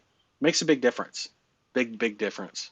And I know that's a little bit touchy feely and mindset, stuff, but it's important that we talk about this kind of stuff from time to time, because I hear the hesitation, I hear the anxiety, and I know that feeling all too well. I've been there many times. Matter of fact, anybody that tells you that, uh, like if I were to pick up the phone right now and make a call, there's going to be a little bit of a flutter. Absolutely. It lets you know you're alive. It lets you know that you're doing what you should be doing, right? And if you have absolute and utter belief in your offer or what you're selling, right, that goes away almost as soon as the phone starts ringing. And then it's business time, right? That's when that's when you're going to be like, "Oh, that's where the script studying came in handy." See what I'm saying? All this kind of stuff fits together very well and complements it, complements your efforts, right? So take that for what it's worth. But that's what I say, and that's what I see. I say make the commitment, make one call, and get your client campaign set up, and you're going to see some significant improvement in not only your state of mind, but also the results that you see from here on because you were able to work with what you have, not fight against it. Go with the water, Thank don't you. fight it. Okay. Thank you. I appreciate it. I mean, at the end of the day, anybody can follow instructions, but having someone to put you in the right state of mind Yeah, is definitely very, very important. it is. It And this is is. the main reason why I've failed with so many, business models. I've tried many things like drop shipping, and Yeah. well, that was also because I didn't believe in selling cheap crap and things like that. So my Well, moral, some people can get behind that. Like some people believe in, I've bought enough cheap crap to where I was like, some of that stuff is still kind of useful. But then again, it's one product. And the thing about products is they're very fickle sometimes, right? Where it's hot for 2 or 3 months and then that shit's so last year, right? As people joke about, right? That's so 2019 and it's gone. yeah. Remember the fidget spinners? Oh gosh, yeah. Do you know like so I told you I love to play craps, right? I've got a I got a pair of Cosmopolitan dice from the Cosmo, and of course they're marked and everything, but they're numbered, and I love playing with them. I fidget, and when I'm on the phone, I pace around like I'm a crackhead, right? Matter of fact, while I'm on this call, one of the reasons why I don't look at the camera as much directly is because that is my physical state of trying to be somewhere and walk around mentally. Seriously, that's there's just something about I don't know why, but I fidget. So fidget spinners are cool to me, and I can believe in that and buy into that, even though it's like crap, right? Like something to put in your desk and never look at again. But for me, it's useful, so I could get behind selling it. However, that shit is so 2015, right? Like nobody's selling that. Nobody's selling not in great volume, right? Not in great volume. It's not like the rest of the other hot right now ecom products. So I get what you're saying. The thing is, the challenge is for me is you can get behind products. I'm sure you could find some products to get behind. That's not going to be a problem and believe in selling. But how long will the sales volume last you? Yeah. That's the bitch of that industry, at least for me. And again, I'm not saying that people running ecom don't have a soul or don't have a conscience or integrity or anything. They just have a different compass, right? They have a different direction than people that are attracted to this kind of model, for sure, for sure. And it is what it is, right? That's one of the reasons why you don't hear me talk a lot about internet marketing as a whole.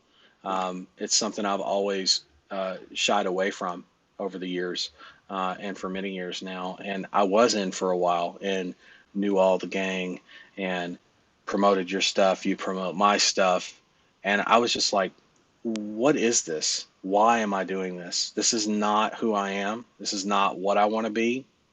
Uh, I looked at people that were a year ahead of me, 5 years ahead of me, right, 6 months ahead of me, and I said, I don't want to be that guy. Period. I don't want to be that person. And so I left. I stopped immediately. I had a list of several thousand people, and I said, "You're not going to hear from me again." I said, "I'm not going to mail you anything." And the whole time I would mail them, by the way, I would only mail them on stuff that I used personally, not demoed or reviewed. Stuff I used, like either on a daily or weekly or monthly basis that I found useful.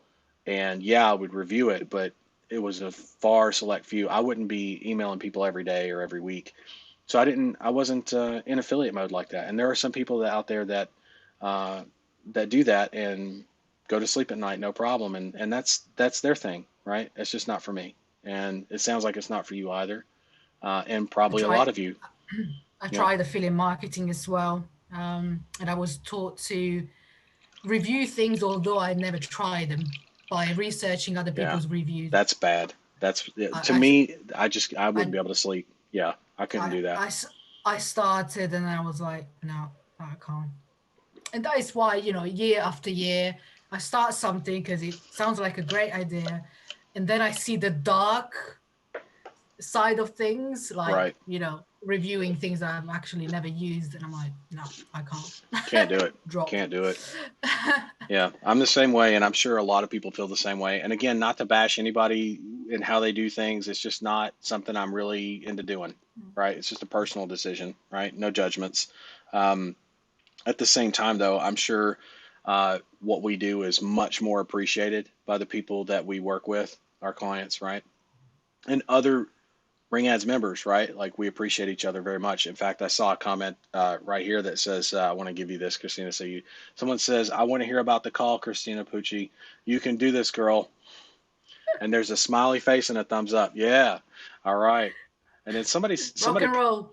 yeah, somebody wrote a comment that says no sales. I'm not sure what they were talking about. Maybe they were probably just responding to the conversation I was having with you about the confidence and I was asking you a question about sales. But yeah, it's confidence in what you're selling, not self-confidence that builds everything like self-confidence. Self-confidence is a byproduct, not a main product, but a byproduct of what you do, of your action.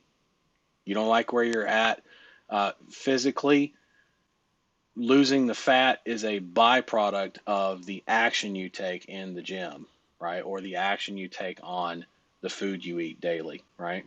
The calories you count, all that kind of stuff, right? Um, so yeah, that's the concept there, and it's no different here, um, and it works very well because you can be in a completely depressed state even and successfully build this business up to a point. I mean, I wouldn't recommend you with the same mindset, same exact mindset that you started with, start scaling into hiring and training people, right? Because they're gonna be like, man, that is my boss is the most unhappy person in the world, right? You don't want that kind of an environment and culture, company culture, Mm. right? But that's why I'm here because I'm able to say, hey, look in the rearview mirror, look at where you come from, look at what's right behind you, right with you, right? And then it's like, okay, I don't have to hold on so tight to the anxiety, or I don't have to hold on so tight to I've failed at everything up to this point because I am succeed. What matters, I let go of that. What matters is I'm succeeding at this. And now it becomes well, how do I protect? Remember, I was telling you the other day about protecting that flame until you're able to grow it. You got to protect the flame from the winds and the rains. And the winds and the rains are representative of friends and family, people, not even just friends and family, but the random stranger, the random phone call of a guy who tells you to piss off. And it's like, wow, that was fucking rude. I mean, never in my life would I, right? That kind of a thing. You've got to be able to protect that flame. Don't look at it as overcome and beat that person or beat that person mentally or come from a place of empathy and protect that flame. Like, man, my flame is so solid behind these hands, the wind's not going to get to it. What's going on in your world? Why are you blowing so hard, wind? You know, what's going on with you to make you to make you act that way? Not exactly in those words, but the idea is, are you okay? I always like to do that because it's not something I don't mean. For one thing, I'm very genuine about it. Uh, if somebody comes to me and they're all jacked up or all upset, I'm like, man, are you okay? Are you okay? Because my first thought goes to, shit, if he's that upset over absolutely nothing, is he upset enough to like go postal with an AK in a post office or an office building? You all right? Is he going to go on a shooting spree? Seriously, is he that Mm. bad off or she? Right? Uh, and oh, they're not. Okay. Well, what's going on? That's my next question. What's going on? And I always ask that. You notice like I did it with you actually. You can play the tape back later. I say tape. God, I'm old. You know what I'm saying? Play the recording back and the digital recording, you fucking millennials. Anyway, go back and go back and look at what I said to you earlier, Christina, which was, uh, hey, uh, have you made your calls yet? And I could tell your face tensed up, and you knew you wanted to tell me, but you didn't want to tell me. And I was like, okay, clearly a problem here. And then my next question was, what's going on? And then you just That's what we do, by the way. Like when we know that we can trust someone or when we can hear it in someone's voice that they actually fucking care about what's going on. Because let okay, Christina, what if I didn't ask you that? Let's play pretend for a second and try to think, not even a hypothetical, but just think for a second. What if all I did was just try to tell you how to do this business and say, well, it doesn't matter what you feel or what you think or how what your head's doing. Go and make those fucking calls because I said so and because you need to and because it's an absolute requirement. Without it, you're not going to succeed in this business. And of course, I probably could have been a little nicer than that, but the idea is the same. How does that make you feel? More anxious, right? Mm. Yeah, yeah, I I'm the mean, kind of person that if I'm already like down and right, anxious, if you come to me and say, "Oh, come on, you can do it," I actually go more towards the negative side and get right, right. more Why? depressed and all. Now, Like my, why? my sister is the opposite. I prefer someone who is like kind and tells me things like in a kind way, Yeah, and that will fuel me up. Yeah. right.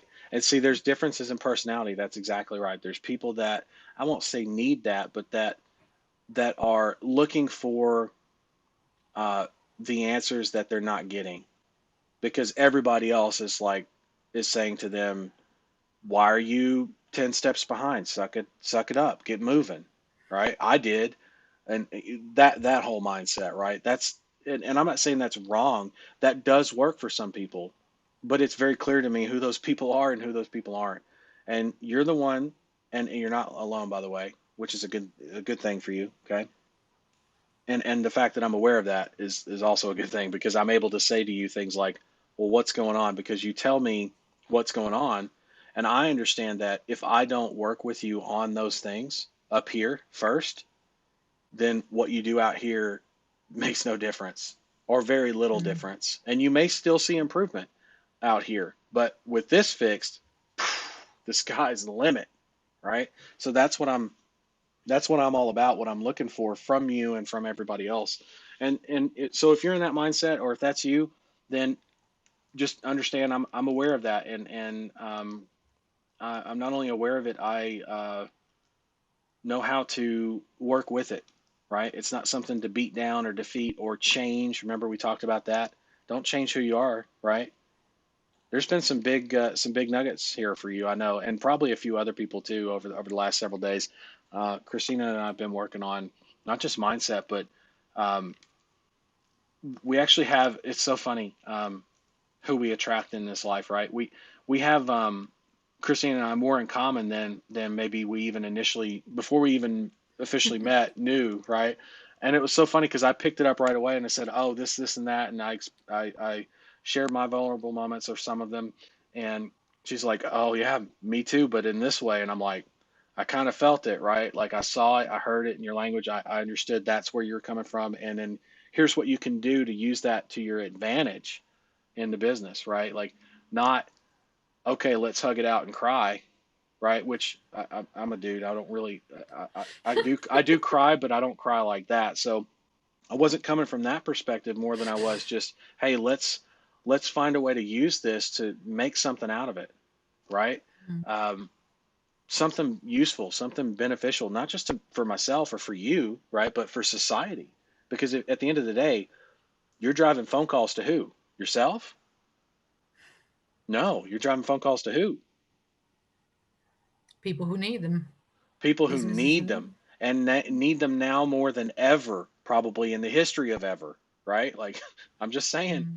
this is I don't take this as a joke. I don't take this lightly. So anything that I need to do to help you get where you need to be, whether it's mindset, whether it's you just need a kick in the butt because you're that kind of personality, I'm going to give it to you, right? If you're not following the training, and I'm not talking about you necessarily, Christine, I'm talking about anybody, I'm going to make sure to point it out, not to be an a hole about it, but because I know what happens if you don't consistently follow the training. There's reasons why we have awards and rewards specifically for all the things that you should be striving to do, right? Like there's a reason for that. Actually, many reasons, but just know that and know that that's where it's coming from. It's actually coming from a place of love, not control. I mean, at the end of the day, I know that, and I'm very aware of this. I don't have any control over what you do. You could choose right now to just completely do all your market research today, and I have no control over that whatsoever. And you could sabotage yourself, or you could choose to do what I asked you to do, which is one call. That's it. Do your research. Use that momentum to slingshot you past everything else that you, and it's not even that much, but just through all that stuff, rapid fire, and you'll be on fire starting next week. I mean, that's how I would do it if I were you. Um, I've had to approach it that way. You know, when I first started knocking on doors, it took me 6 months to knock on my first door as an insurance salesman. You know what I would do? I'd go to the sales meetings and then I'd go home. And this is after my training, by the way. So it's not like I was trained, I was licensed and everything, right? Life and health. And I went home and just paced around and worked myself up anxious. And it was just this wash, rinse, repeat pattern of zeros across the board for months. And I was a young kid at the time, so it didn't affect me as much financially more than anything else had. But mentally, I was a wreck. And then finally, I said, you know what? I, the old saying is you can't knock on 10 doors and not have a result of some kind. I'm just going to go and make the commitment to knock on 10 doors, no matter what, today. On the way home, I said, I will knock on 10 doors. And that's exactly what I did. I started driving on the way home and I was going to pull off on this exit, but I'm not. And I'm going to pull off on this exit and I'm not. And I finally decided to pull off on an exit because I said I was going to knock on 10 doors before I go home. I'll go home and I'll pace, but I'm going to knock on 10 doors first.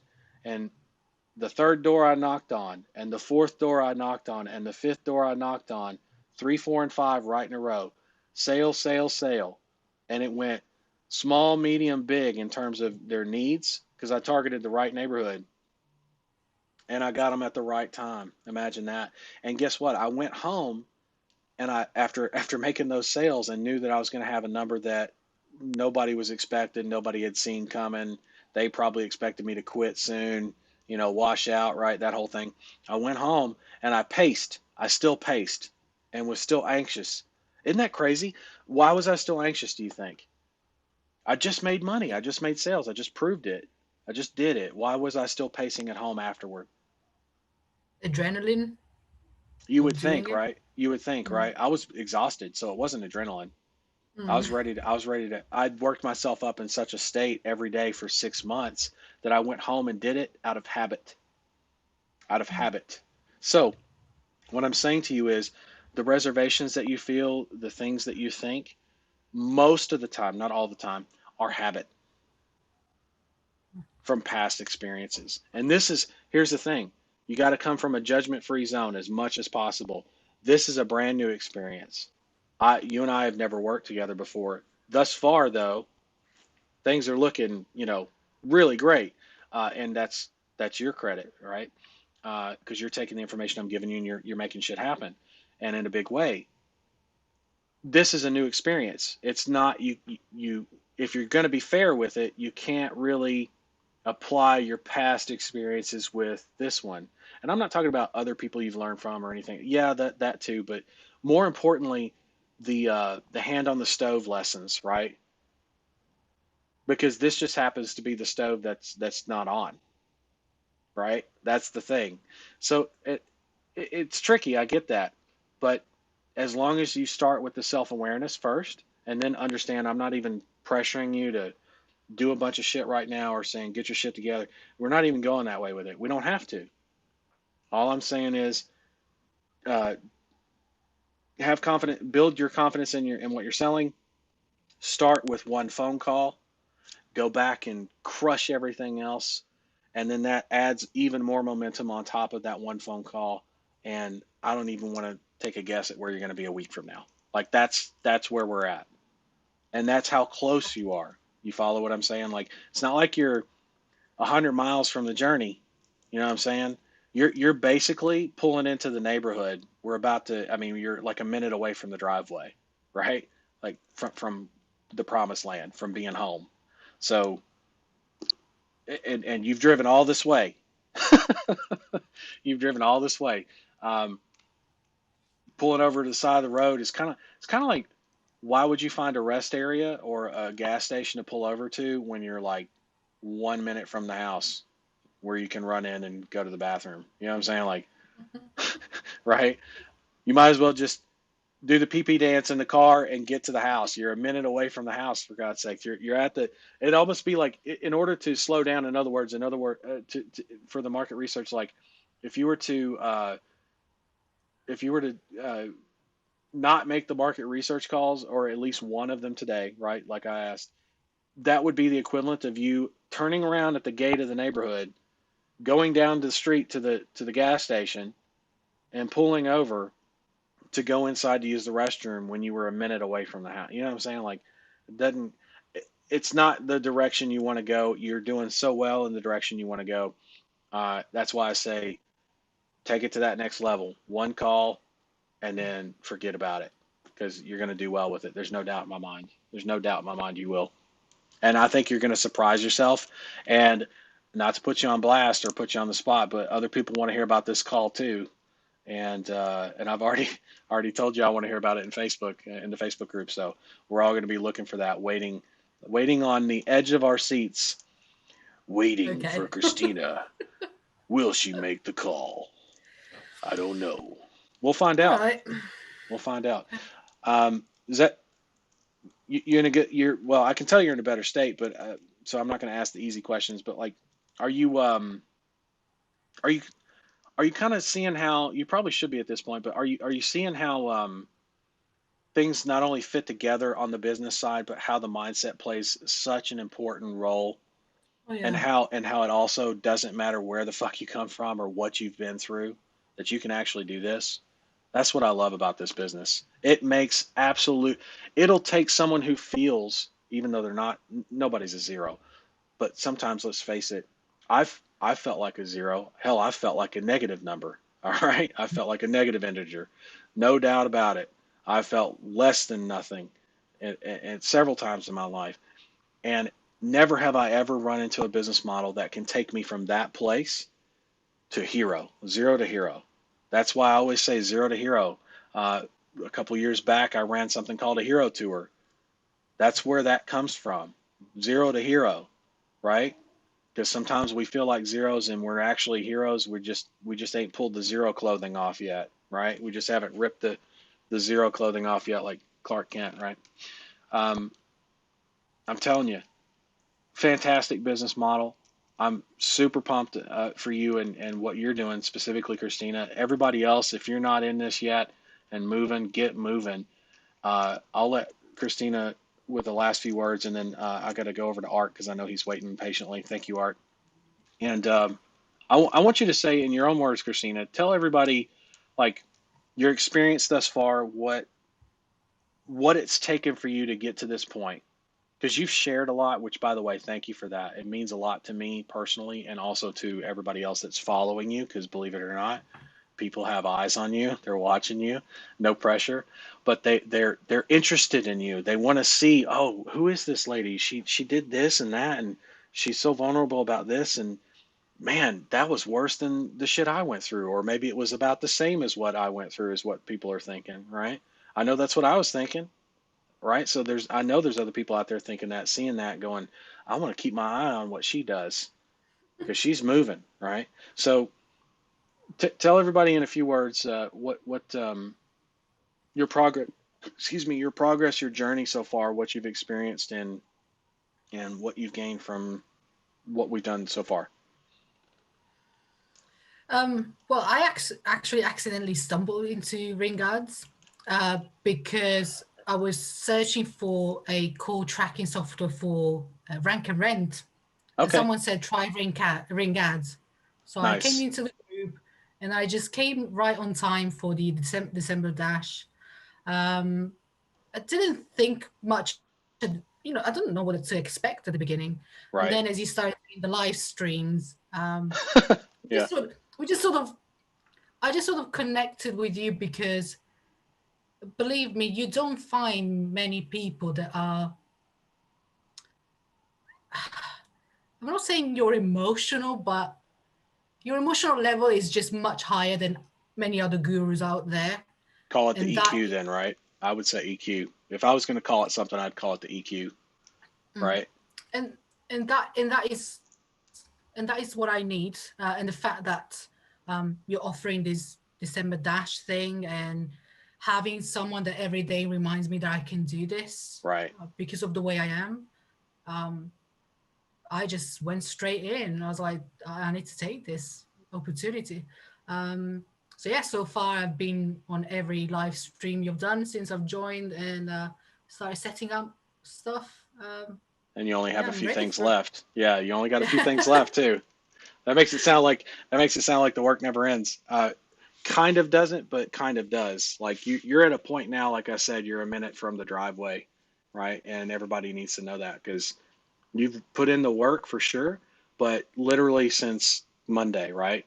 I mean, that's when we first when we first jumped on the first live stream, Yeah. right? So since Monday, and it's Saturday. I mean, it doesn't even actually take that long. It just depends on what other commitments you've, like you said, you've got a 9 to 5 as well. It's So actually 9 to 6, so it's nine to even six, it's even worse. worse, right? And that's the thing. Like, you see what I'm saying? Like, what if some of you out there, and I know I just talked to somebody in support about this who had just lost their job, and I was like, oh shit, I hate hearing that, right? So I respond to the person, I hate hearing that.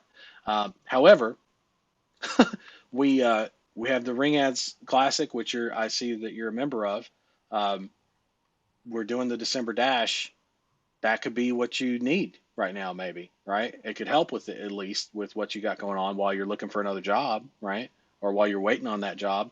Um, take a look, see if that's for you.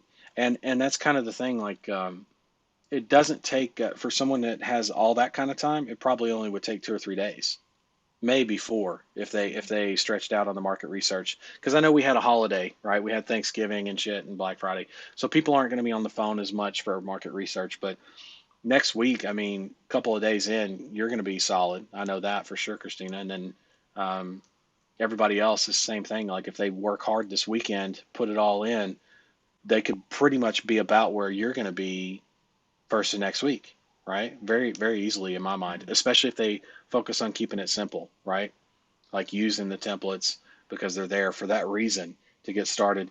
I've set somebody up in 8 hours entirely because I wasn't explaining stuff. I just did it without having to record it, explain it, or anything. 8 hours, I had somebody going ready to go from get on the phone to actually acquire the clients.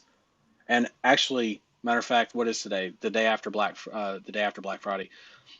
A year ago today, the case I'm thinking of specifically, that happened.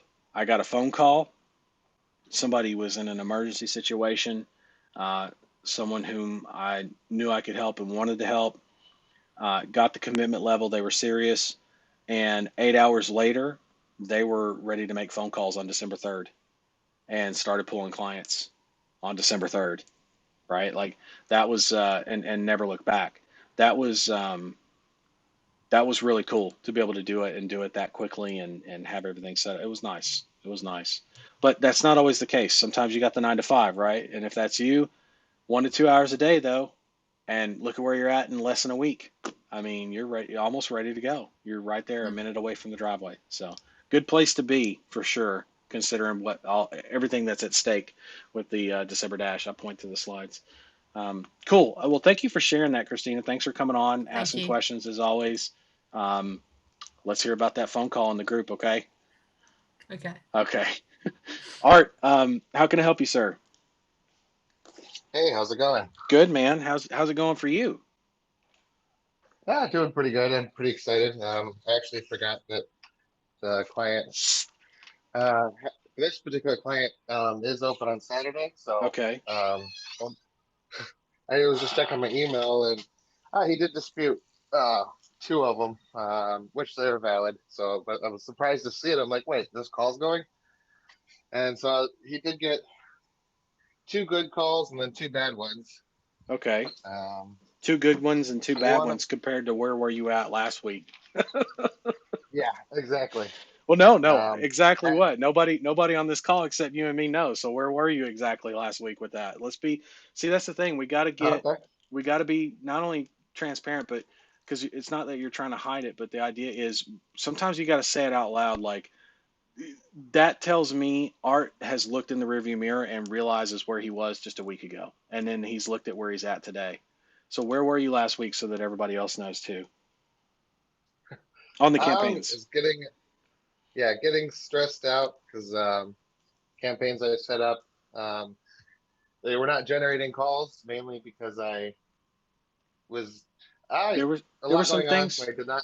there were some things you were Huh? missing. I kind of explained it to everybody with Yeah. everything going on with the storms and whatnot. I didn't give away your location or nothing, but I said you've been donating a lot to the relief effort over the last couple months and shit like that, and that's got you busy, like super busy. And there's a physical commitment to that. So I laid all that out for everybody in case you didn't hear that. Uh, and there were really at the end of the day, there was just a few small things that you weren't doing that you're now doing that were not in alignment that are now in alignment with what I teach. Would that be fair to say? Yes, but I feel that you are giving me too much credit with With what? the effort and everything. No, those are your Um, campaigns, brother. You set them up. You listen. I no, trained no, I you, mean with but you set the them up. relief effort. Oh, oh, okay. Well, you told me Because all the about it. no, no, I know, and that has taken up a lot of my time now. But the campaigns in question Uh huh. were set up before, and Oh, I did cut corners. okay. It was something that got the client, and then just I don't know, dragged my feet. Did not create the campaign, and then it's like shit. I need to get calls to them. Let me just throw up a campaign as fast as I can. Um, I and gotcha. now, when I did recreate it based on our last call, I went through the video that's in the mentorship regarding it step by step. Made sure the call extensions were there. I did not do that before.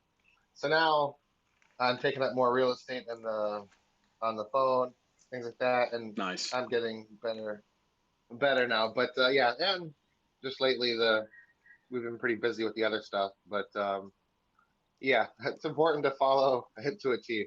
Well, now your call volume is gone up significantly from what you were doing last week, and your qualified call rate has gone up with it.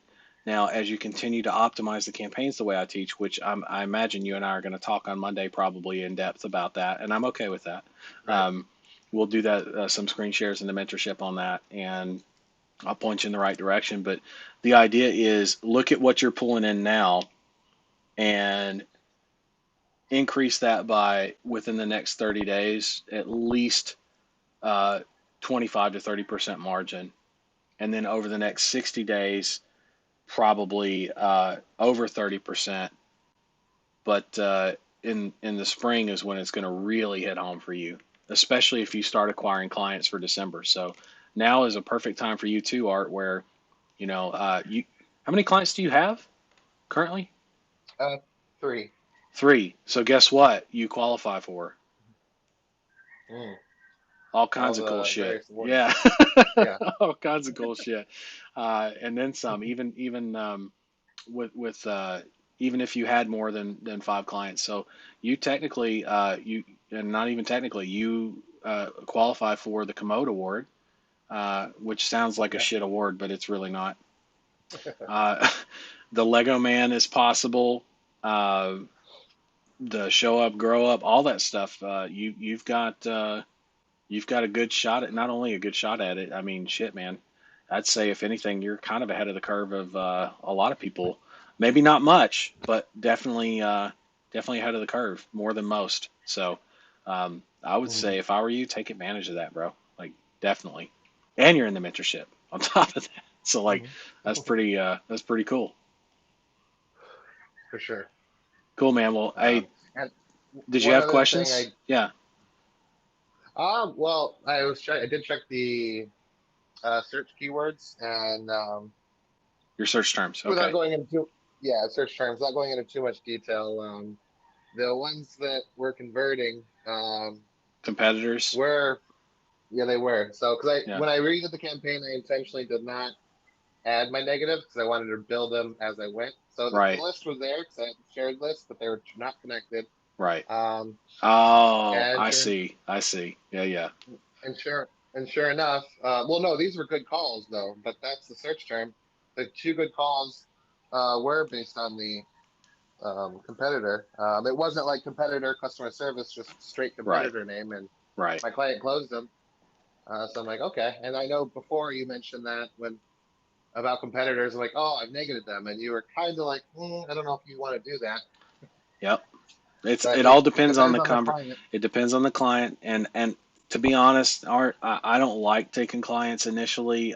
It's a red flag to me if somebody feels that they can't, or their sales staff or their front office staff can't close calls looking for a competitor. Not Hmm. not someone they've previously done business with or 100% committed to doing business with them. If they're not even open to the idea of taking calls from their competitor, I don't know if I really want to be in business with that person long term. You know what I mean? Right. Yeah. I want them to take any and every call that they can take without stealing business, of course, right? We have ethics and integrity, but at the same time, if somebody calls looking for uh, Bucko's towing or something, or Bucko's Hmm. HVAC. I want to be able to say, I want them to be able to say, well, this is AAA HVAC. We're a great HVAC company. How can I help you? Oh, Right. your unit's not blowing cold air right now. It's like a common thing, right? Um, I can have a tech out there in 45 minutes, and he'll socially distance and everything's electronic. Does that sound good? All right, cool. Right? I want somebody that's going to be willing to do those kinds of take those phone calls and handle them properly, or at least be open to my coaching to handle those calls properly from now on. Um, Hmm. than someone who says no to all competitor calls out of the gate. It's not the Right. right mindset. So I'm not saying I would always say no to that client. I'm just saying it is a red flag to me initially, and something that I would, if the client was a good fit in all other areas, I would eventually come back to them, especially if they come to me first saying, I want more calls. I'm gonna be like, I want you to take the competitor calls because I'll teach you how to close them like a beast, right? Hmm. Let me give you this, let me give you that, and I give them the window shopper technique. I give them the 15% off discount where they increase their prices to offset for the 15% they're giving, but they still are able to say, I give 15% off. 100% true. Right. 100% true. Um, so yeah, there's that. Uh, one. To Oh, by the add way. with the, Oh, go ahead. yes. I was just gonna say to add to, like in my case, the competitor customer didn't have it, but it's just more brand recognition. Like, okay, I need this service. What Yeah, brand comes to mind? So that's why I'm searching it. exactly. That was the only Sometimes, reason. sometimes they're searching the brand, because that's the only brand they know when it comes to insert vertical here, right? Like they don't Right. know of any other. That was just the first thing that I'll give you a perfect example of that. For years and years, and you know this as well as anybody probably. What was a copy machine called? A copier, Xerox. a Xerox. Now, is that an actual name? Is that the name of a copy machine? No, it's not. We call it a copy machine, a copier. Why was it called Hmm. Xerox? They were just everyone knew in marketing and all that. Like, it's just a Xerox is a Xerox machine. brand. Xerox is a Yeah. company, is the brand, and they're the first ones to mass produce it, basically, right? Hmm. And so Hmm. they used their name as, if you think of social media, what's the first site that comes to your mind? Facebook, Twitter, things Yeah. of that. But Well, there's a bunch of Facebook's the others. first one. Facebook's going to be the first one for most people, not all, but for most. Not because it was the first. What was the first social media, well, decent social media site we had back in the day? There's MySpace before that was just a MySpace. Friendster. MySpace. What a piece of shit that was, right? Still is, if you ask me. I'm sorry, it's the truth. I'm not that judgy, but man, MySpace really needed some help and just never got it. Then you've got Facebook, right? So Facebook's world renowned for that. What about hamburgers, fast food? Yeah, McDonald's, Burger King. Hands down, McDonald's is your first answer. Burger King's up there, but it's not number one. Why is that? That's because you saw the commercials as a kid. Like, you Well, want not even that. McDonald's. Not even the commercials, right? It's the experience as well, right? The branding, yes, That's the true. experience, but that's the point, is that they own kind of a monopoly on that whole fast food experience. even though other restaurants have come up since and frankly done a better job and food quality done a better job. Uh, but Mhm. McDonald's still holds the reign, right? Holds the keys to the kingdom there. What about ecom? If I were to say who's the biggest in ecom? Amazon? Amazon. Now, are they the only people? Are there No. people that do it better? Are there companies that do it better? What are some other companies in ecom? Walmart.com. Walmart.com is The hot on its heels, right? What else? um, I think Shopify, eBay. right? eBay, Oh, Shopify. Yeah. Shopify. See how much eBay dropped down? So my point is, branding definitely is part of it, but more so the experience. And Hmm. no no phone call goes better than you taking a competitor phone call, like your clients taking a competitor phone call and Hmm. offering them a percentage or offering to solve their problem right then and right there, no matter who they are, right? And so, yeah, between that and the fact that somebody sometimes what they're trying to think of or say is another social media site or another ecom site or service, they just type in what they know, what they've associated brand wise with the actual service that's offered.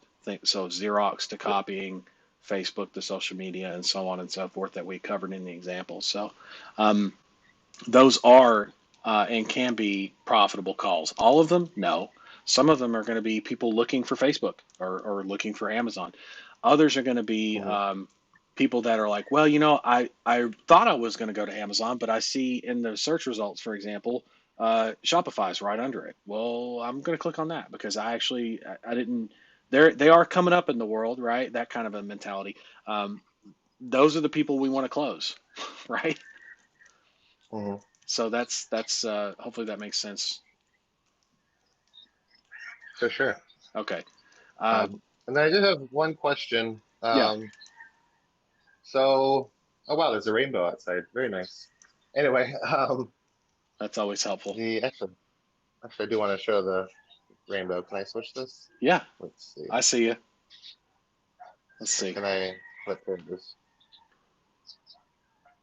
There it is. Oh wow, look at that. Nice little rainbow this Damn, morning. that's a good one. That's Yeah, a good one. Wow. very Super nice. cool. Thank you for sharing that. Yes. So, oh It's not yeah. always, Um, yes, it's not always rainbows and unicorns, but sometimes. So, sometimes it is. true. Go ahead. Hmm. Excuse me. So, two of my customers, I did call up them on Wednesday, just asking, are you guys going to be open for the holiday, or are we resuming it on Monday? Two of Right. them are resuming on Monday. One Okay. of them, he had no problem with it. Now, on Friday, or no, Thursday, basically both those days, um, he didn't, impressions were made, but I did not do a bump considering they were the holiday, and I felt that that was like more of a fluke. But what's your take on holidays when there's, um, I guess, do you do a keyword, the price bump on those? A price bump for what? Increased volume on the holidays? No. So in this case, it was not like because my campaign's still new. So if there's a day or so, then you bump it by $1, that thing. Yeah. Oh, so the bid bumps for the below first Yeah. page bid strategy. What I would say, sorry, laughed too hard at my on joke. That was bad with the rainbows thing.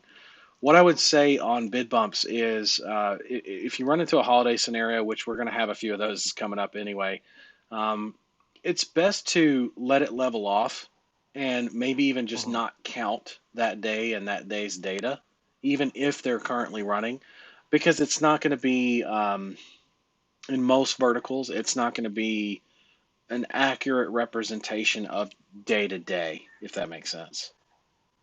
Okay, that's what I figured. So Yeah. I didn't. Yeah.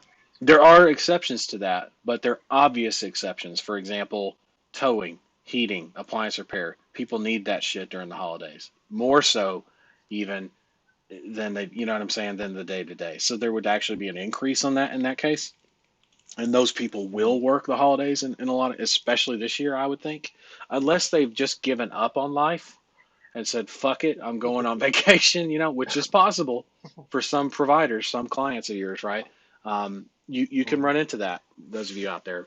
But most of them are going to be like, man, I got to do something for Christmas for the kids or for the wife and, or pay the rent, right? Like a lot of people are in that position, you know? So, yeah, I would Mhm. say, exclude holidays in terms of your data just because the campaigns you're doing right now and for everybody else listening in too starting out, it's brand new. You're right, that's the right thinking. Err on the side of caution, be a little bit more conservative when it comes to that because you don't have, dude, you got calls coming in, you know what I'm saying, like you don't have to bump rapidly or aggressively right now, you know what I'm saying. Keep doing what you're doing. Slow and steady wins the race on this one, and it ain't so slow, but it's very steady if you notice, and it's only going to get better. So I would say do that. Plus what we talk about on Monday with your with the optimization and whatnot, it's going to be really good. It's going to be really good. Mhm. And if Sean shows up in the mentorship, and that was a great fucking call last Monday. Um, that was we covered so much, Sean and I too, and I know you were around when we talked about your stuff too. So like a lot of what I taught him last week applies to you right now, actually, and we'll go through it together, no Okay. problem. But a lot, if you want to get a jump start, a lot of what I covered with him is going to directly apply to because some of the keyword stuff that we talked about and new keyword ideas and all that kind of stuff is definitely going to apply to Mhm. you. And we're going to do it together, sure. But if you want to get a jump start or kind of like a deeper understanding about what we're going to talk about on Monday, that's going to make the conversation go better and faster. So Sure. just yeah, just a heads up on that. So we'll do that, and then if Sean shows up on Monday, I'm anxious to see what he's produced already because I know he's a worker too, right? So he's already produced Mhm. results from what we talked about last week. I'm sure of it. So anyway, any other questions? One last thing I wanted to just add to, Sure. I guess, anyone else listening is also the campaigns or the keywords that are doing really good right now. If you were to actually look in the back end or the Google ads, they're all showing like the below first page bid. So Yeah. according to Google, they're not even really showing, but it's like I'm getting calls. Well, they It is say showing. here's what you need to understand. How many pages show of search results can you pull on Google? 10. Well, initially 10, right? You can actually pull more than that, Yeah, but true. so that's 10 pages, and if you're below the first page on your bids, right, for some of your keywords or all of your keywords or most of your keywords even, that just means you're just not showing. It doesn't mean you're not showing at all. It just means you're not showing on the first page. That's all. So Hmm. that's what that means. And And I when would you say, see when you see the word eligible, that means, oh, your keyword is now eligible to show your ad on that first page. That's all. okay, So you because will get I'm traffic, also, right? oh yeah, and I am. Yeah. That's, I guess, what I'm saying is that just because Google says you're not, you do, Yep. or you shouldn't. But I would kind of also question it on the mobile because, like, maybe I mean, I guess is that in general, or because you would also only be targeting mobile or No, in call only. general, the same mindset applies. Even clicks to website, right? Like it's the same concept. You're going to pay more for a click to a website than you would for a call ad because again, the call ad is so targeted and it's high intent, high Yeah. purchase intent. The way we set them up, that when you have high click through rates, Google rewards you even out of the gate with a brand new campaign, a brand new account. They're still going to start to reward you for that with lower costs per click. That's why people look at a keyword planner and go, how in the fuck is William getting calls for like $4 and the cost per click shows in the keyword planner 12? How does that happen? I'm not Right. I'm not some kind of voodoo doll, right? I don't I'm not gaming the system at all. In fact, if anything, I know the rules of the game And the rules of the game change every now and again, by the way. And I just keep up with that, and I know what works, and I keep doing what works with it. So I play the game the best. And so I'm teaching you guys how to play the game the way they want it to be played, meaning the ad platforms. So you're in compliance. You're not only in compliance, you're above board. And every time a change happens, everybody else goes, oh, and they freak out, right? They do this freak out, but not you, because it's like, oh, well, we'll just add this, or oh, we just do this, or we change this, and that's it. It's literally just a tweak, and everything else stays the same, and not only stays the same, but continues to function. And in some cases, it even gets better for us because a lot of people that do the freak out stop running ads. More search Hmm. impressions for us, right? More call volume for us, for the people that don't know how to actually run good call ads with high purchase intent. That's all there is to it, man. Not bragging. I'm just stating the facts. And you folks are the ones who prove that over and over and over again. See, I train it, I teach it, but y'all are the ones with your own campaigns that are coming back saying, look at this client I got. Look at these calls that are now coming in. Look at this. Look at that. And I love bragging about you guys because you do well. But there's a reason why I brag about you guys and not myself, right? I want the attention where it's due, the credit where it's due. Um, I got a whole thing about that later about credit where it's due. I recently saw an interview with somebody I formerly trained, and they gave credit to everybody that was basically not due the credit except for me. And I know that sounds like, oh, you know, you would think like I'm trying to get the credit, but it's one of those things where people are going to do what they're going to do. They're going to think what they're going to think. I know, and I have proof, like hard proof. People on stage next to me breaking down in tears, and I come out to console them, kind of proof. Messaging proof, all kinds of shit like that, where you know, come to my house and learn from me for 3 days in person proof, you and your partner, right? You and your business partner. And for you to not even mention my name, everybody Yeah, I do else's remember name that you'll on mention. on stage. Yeah. And the thing is like, you can take that as a negative, or you can look at it and go, well, people are going to do what they're going to do. But at the end of the day, look at the results that people like that have produced, and where did they actually come from? That's the thing. For me, it's about credit where it's due. Where did they start? Where did they get their start? Because this person was specifically asked by an interviewer, where did you get your start in pay per call? Like, could not have been more clear who that what the answer was supposed to be, who that person was supposed to be named, and it was me, and it was not named. I was not named. So I don't take that as a personal attack. I just take that as someone who is not. Remember what we talked about earlier, just in this call, and I also talked about it with Christina. We got to get right with um, we got to get right with what we see and what we acknowledge, so that we become self-aware. This person is intentionally shoving that down deep down inside and not confronting it and getting right with it on any kind of level whatsoever. And so that's going to impede their results. So if that guy is listening, or if those guys are listening, I really truly hope that they get their shit together and confront it, because uh, it's not doing them any favors. Now, that said, I am very concerned because this person, or these people were flat out lying about where they got their start from. Um, that needs to be corrected.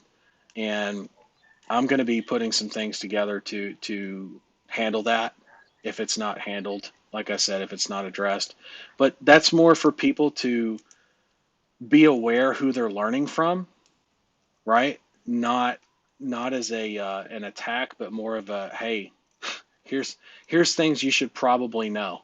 Kind of like in the vote here in the U.S., you would probably want to know if somebody was wrapped up in a ton of scandals before you cast your vote if you're voting. You know what I'm saying?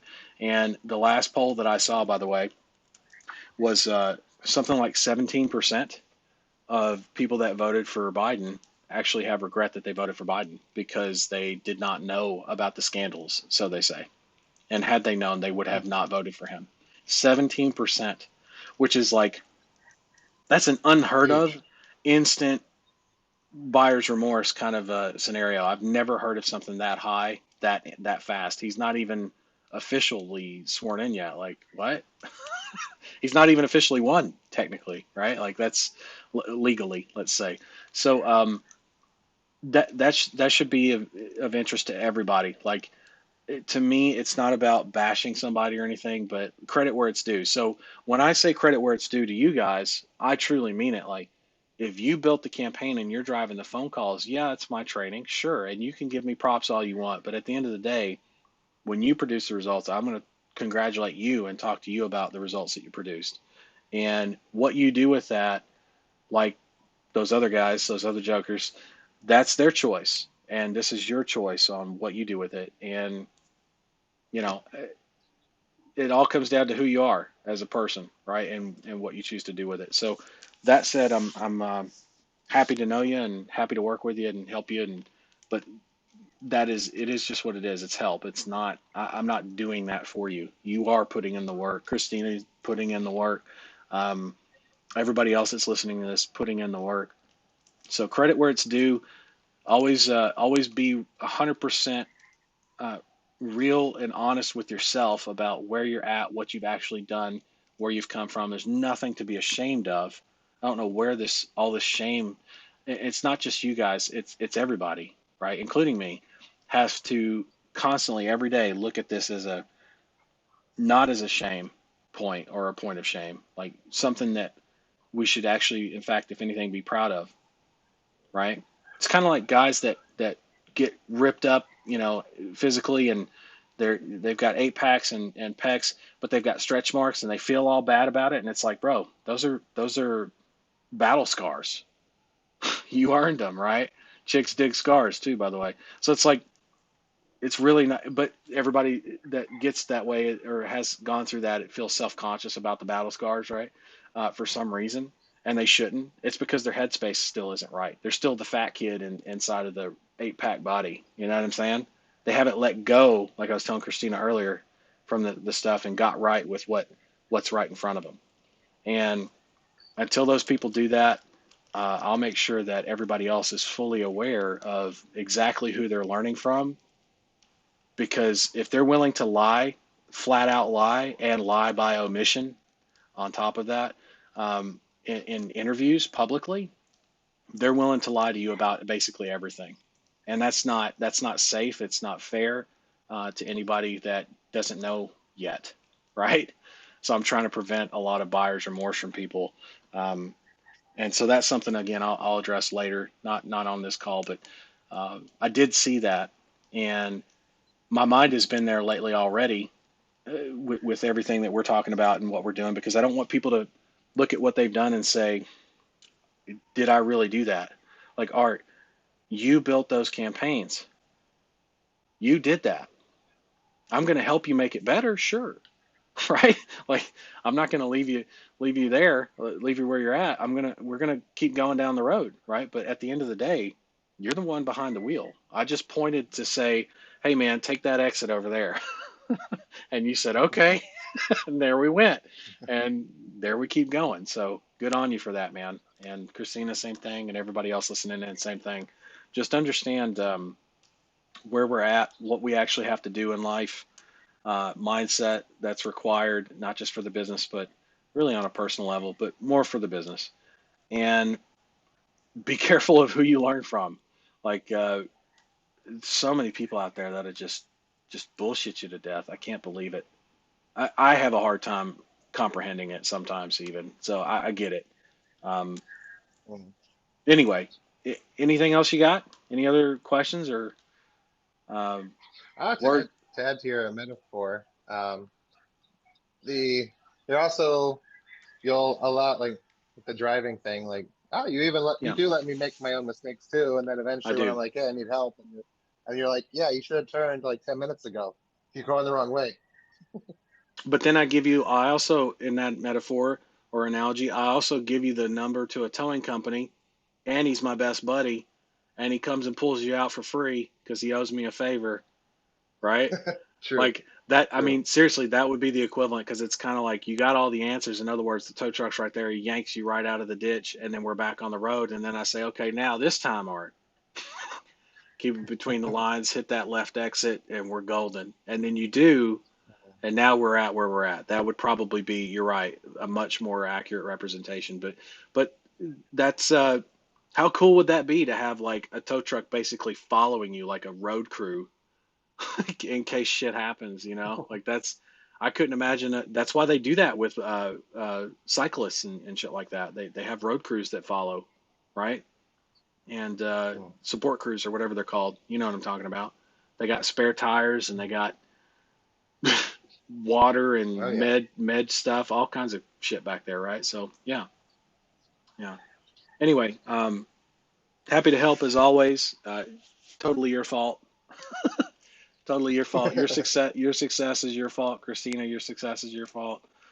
Everybody else listening, I know Clem was on. I think Clem was on earlier. I could be wrong.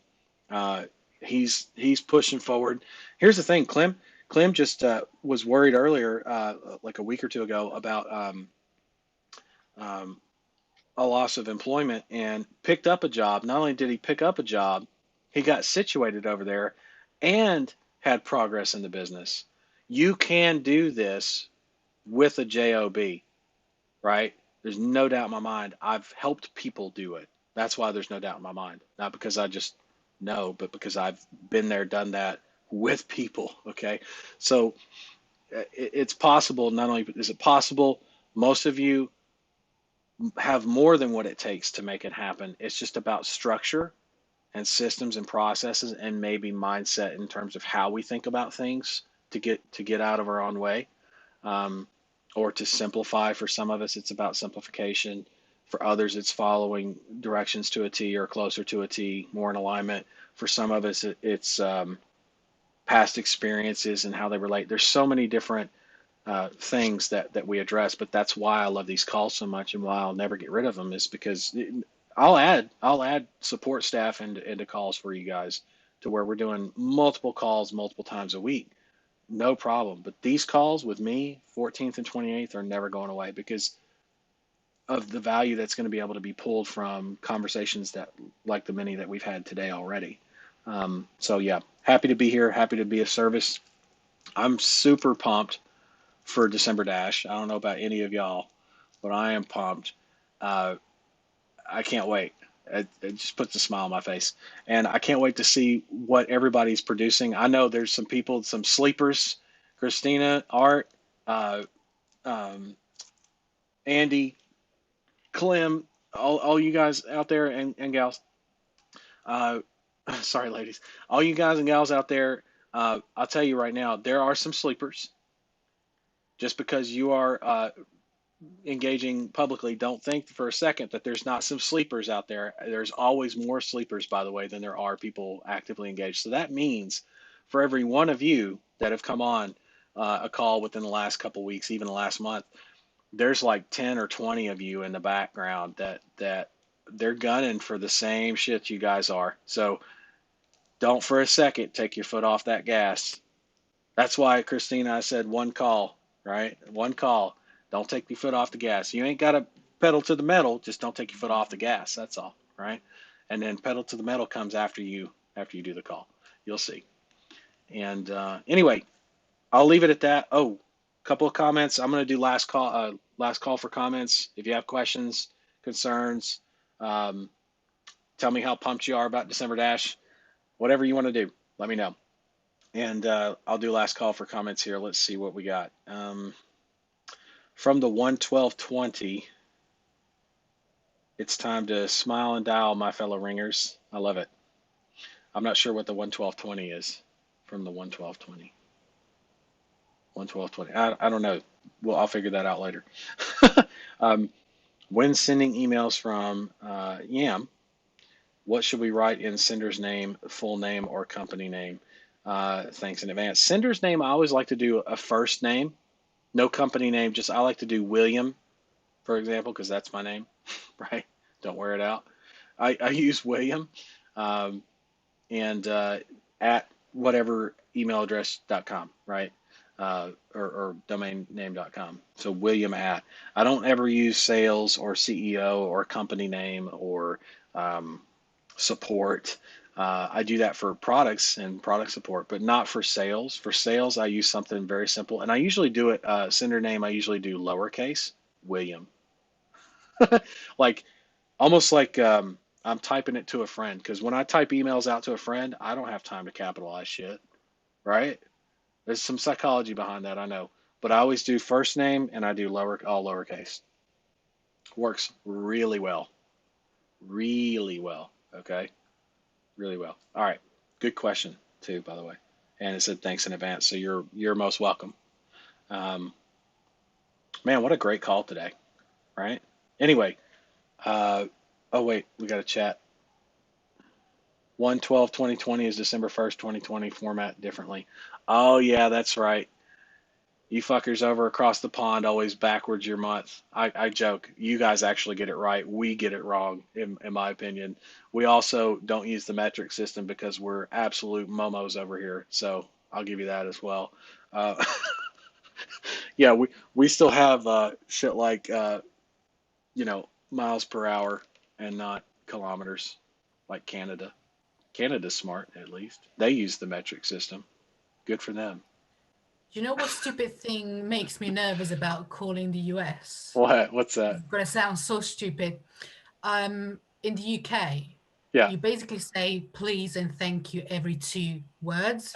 Yes. So, so I can just imagine like calling a US business, be like, "Oh hi, please, thank you," and the US business be like, "Fuck off, They shut up." probably yeah, they probably won't say that, but they probably don't want to hear please and thank you that much. You're absolutely right. I Now, have to. I'll tell you this, and this is from personal experience and from where I come from. Please and thank you are not bad words, okay? No, of And this is course. coming from someone who curses a lot more than I even curse on the stream, actually. Um, just because I curse just to curse. It's not like I'm cursing at people. I just curse. Um, so I would say this. I do say please. I do say thank you. They're not bad words. Um, just don't say them every other. I'll try. Right. And well, the thing is that if you're talking business, everybody talks business with less niceties, less formality. There are please and there are thank you. You'll notice someone asks me a question and then says thanks in advance. Notice I was question, answer, answer, answer, and then someone says thanks in advance, and then I say at the very end, and they said thanks in advance, and I say you're most welcome. So I do throw it in there, but notice how meat, right? There's meat first, and then there's the bun. Then there's the Yeah. bread. So definitely keep that in mind. A lot of your market research is going to come into play in those conversations that way, where you do have nice things. By the way, please and thank you are not the only nice things you can say. A lot of people underestimate sincerely uh, the way things are said, the tonal patterns that we use, how we say hello, right? Because if we have to, you can say the word hello in a number of different ways, as if you're super pissed, as if you're super happy, as if you're super sad. There's so many different, and there's so many things in between, so many different ranges in between. And you got to understand there are other things actually that you can say, other words you can say that are just as nice as please and thank you, such as share with me, tell me a little bit about, just a ballpark, things that are nice and easy, things that are friendly. And a lot of that comes down to tonal patterns as well. You could practically say go fuck yourself, but say it with a smile as a joke, uh, because it's taken um, from the tonal patterns as you are meaning well. You're not there to, and you have that, right? You have the tonal pattern for that. It's perfect. You would just don't change anything. I would say answer the phone, or when they answer the phone, ask for we'll run through the script, talk to your business owner or at least an office manager, and get the information. Get the information. It's really very straightforward. It's a lot simpler than you think. These people are used to answering the phone all day and talking to someone who is trying to sell them something, for starters. And they can hear it a mile away. So when they hear you, they don't hear that often. You know what I'm saying? Just out of the gate, your accent alone, they don't hear that often. So guess what the first thing is they're doing? When it's harder to understand somebody, even though the accent is not that your accent is hard to understand, just keep in mind it's different. So when things are different, what do? We tend to listen more, right? Mhm. If someone is quiet, if I get real quiet when I start talking, you start listening more intently, even though I'm saying the same fucking thing that I was saying earlier. I'm saying it softly, and you listen more. You listen closely. You pay more attention to things when I emphasize on a. Now, I tend to be a loud, obnoxious SOB sometimes, most times, rather. I'll get straight with that. Most times.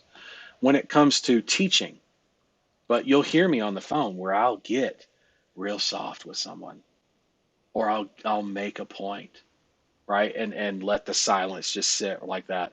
I do that, and you'll hear it, and you'll be like, God Almighty, where did that come from? Because I know him as this loud coaching dude who's always not yelling at me, but definitely got some volume to him. He's got that voiceover thing he does and shit. So yeah, there I get that.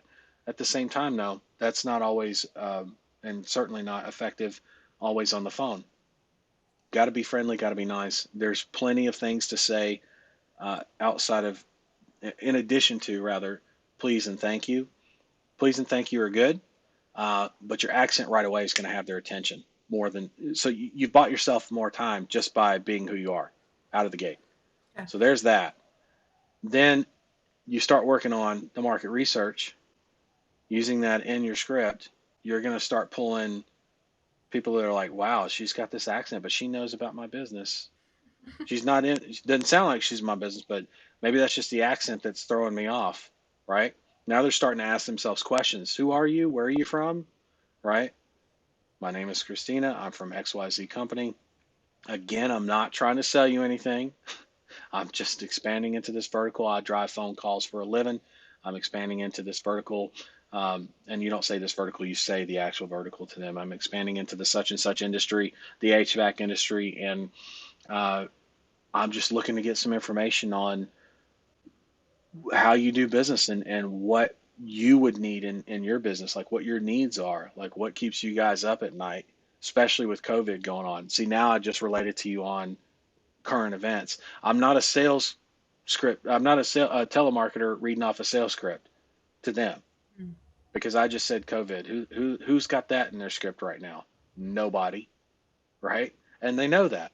So when you don't sound like that, boom, right? You're off to the Okay. races. And the call will go so well, you're gonna wonder why you didn't do it 2 days ago.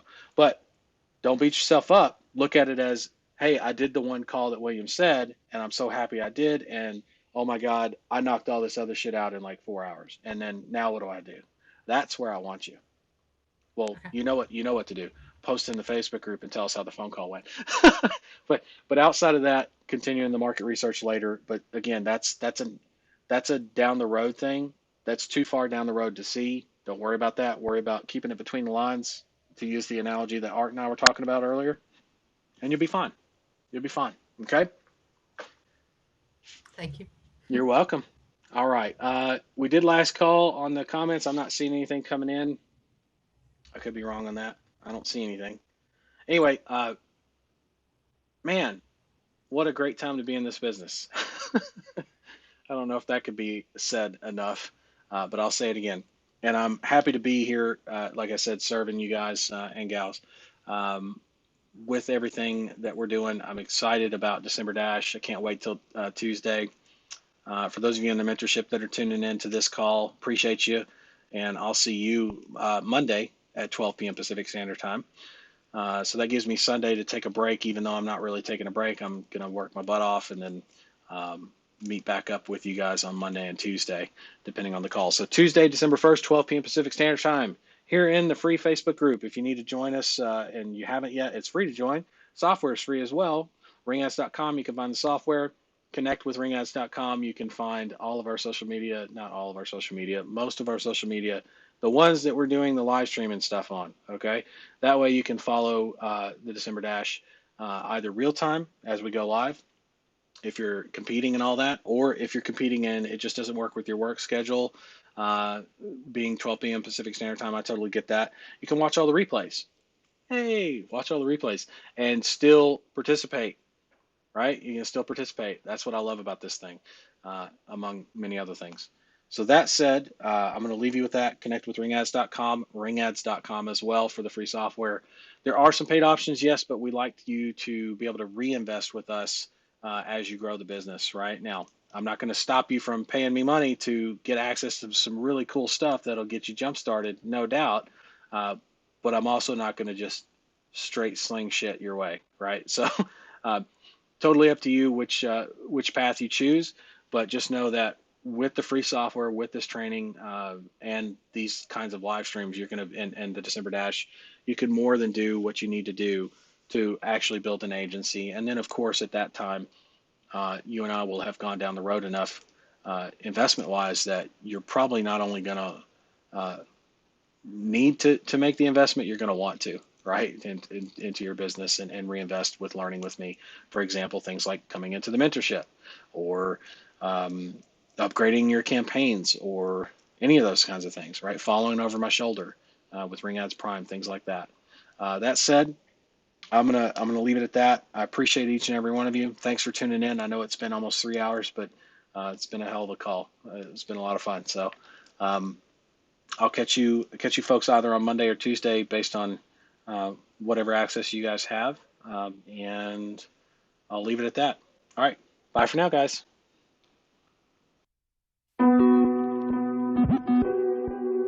Cool.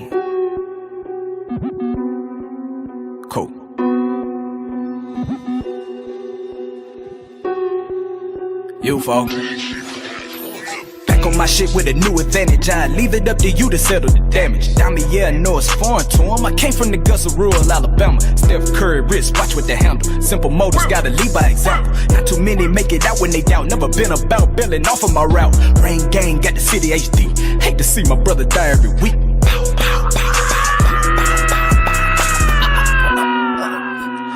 Numb to your vision. My life got me too fucked up. Disrespect to make a nigga go dumb. Pillow talking while you nursing that bitch and turn you to a scrub. I let prices from the plug. Bay Shore, Ocean View, I win Adidas with the boots. Niggas out here slinging arbitrage, so the money really know it's due. Welcome to the realm.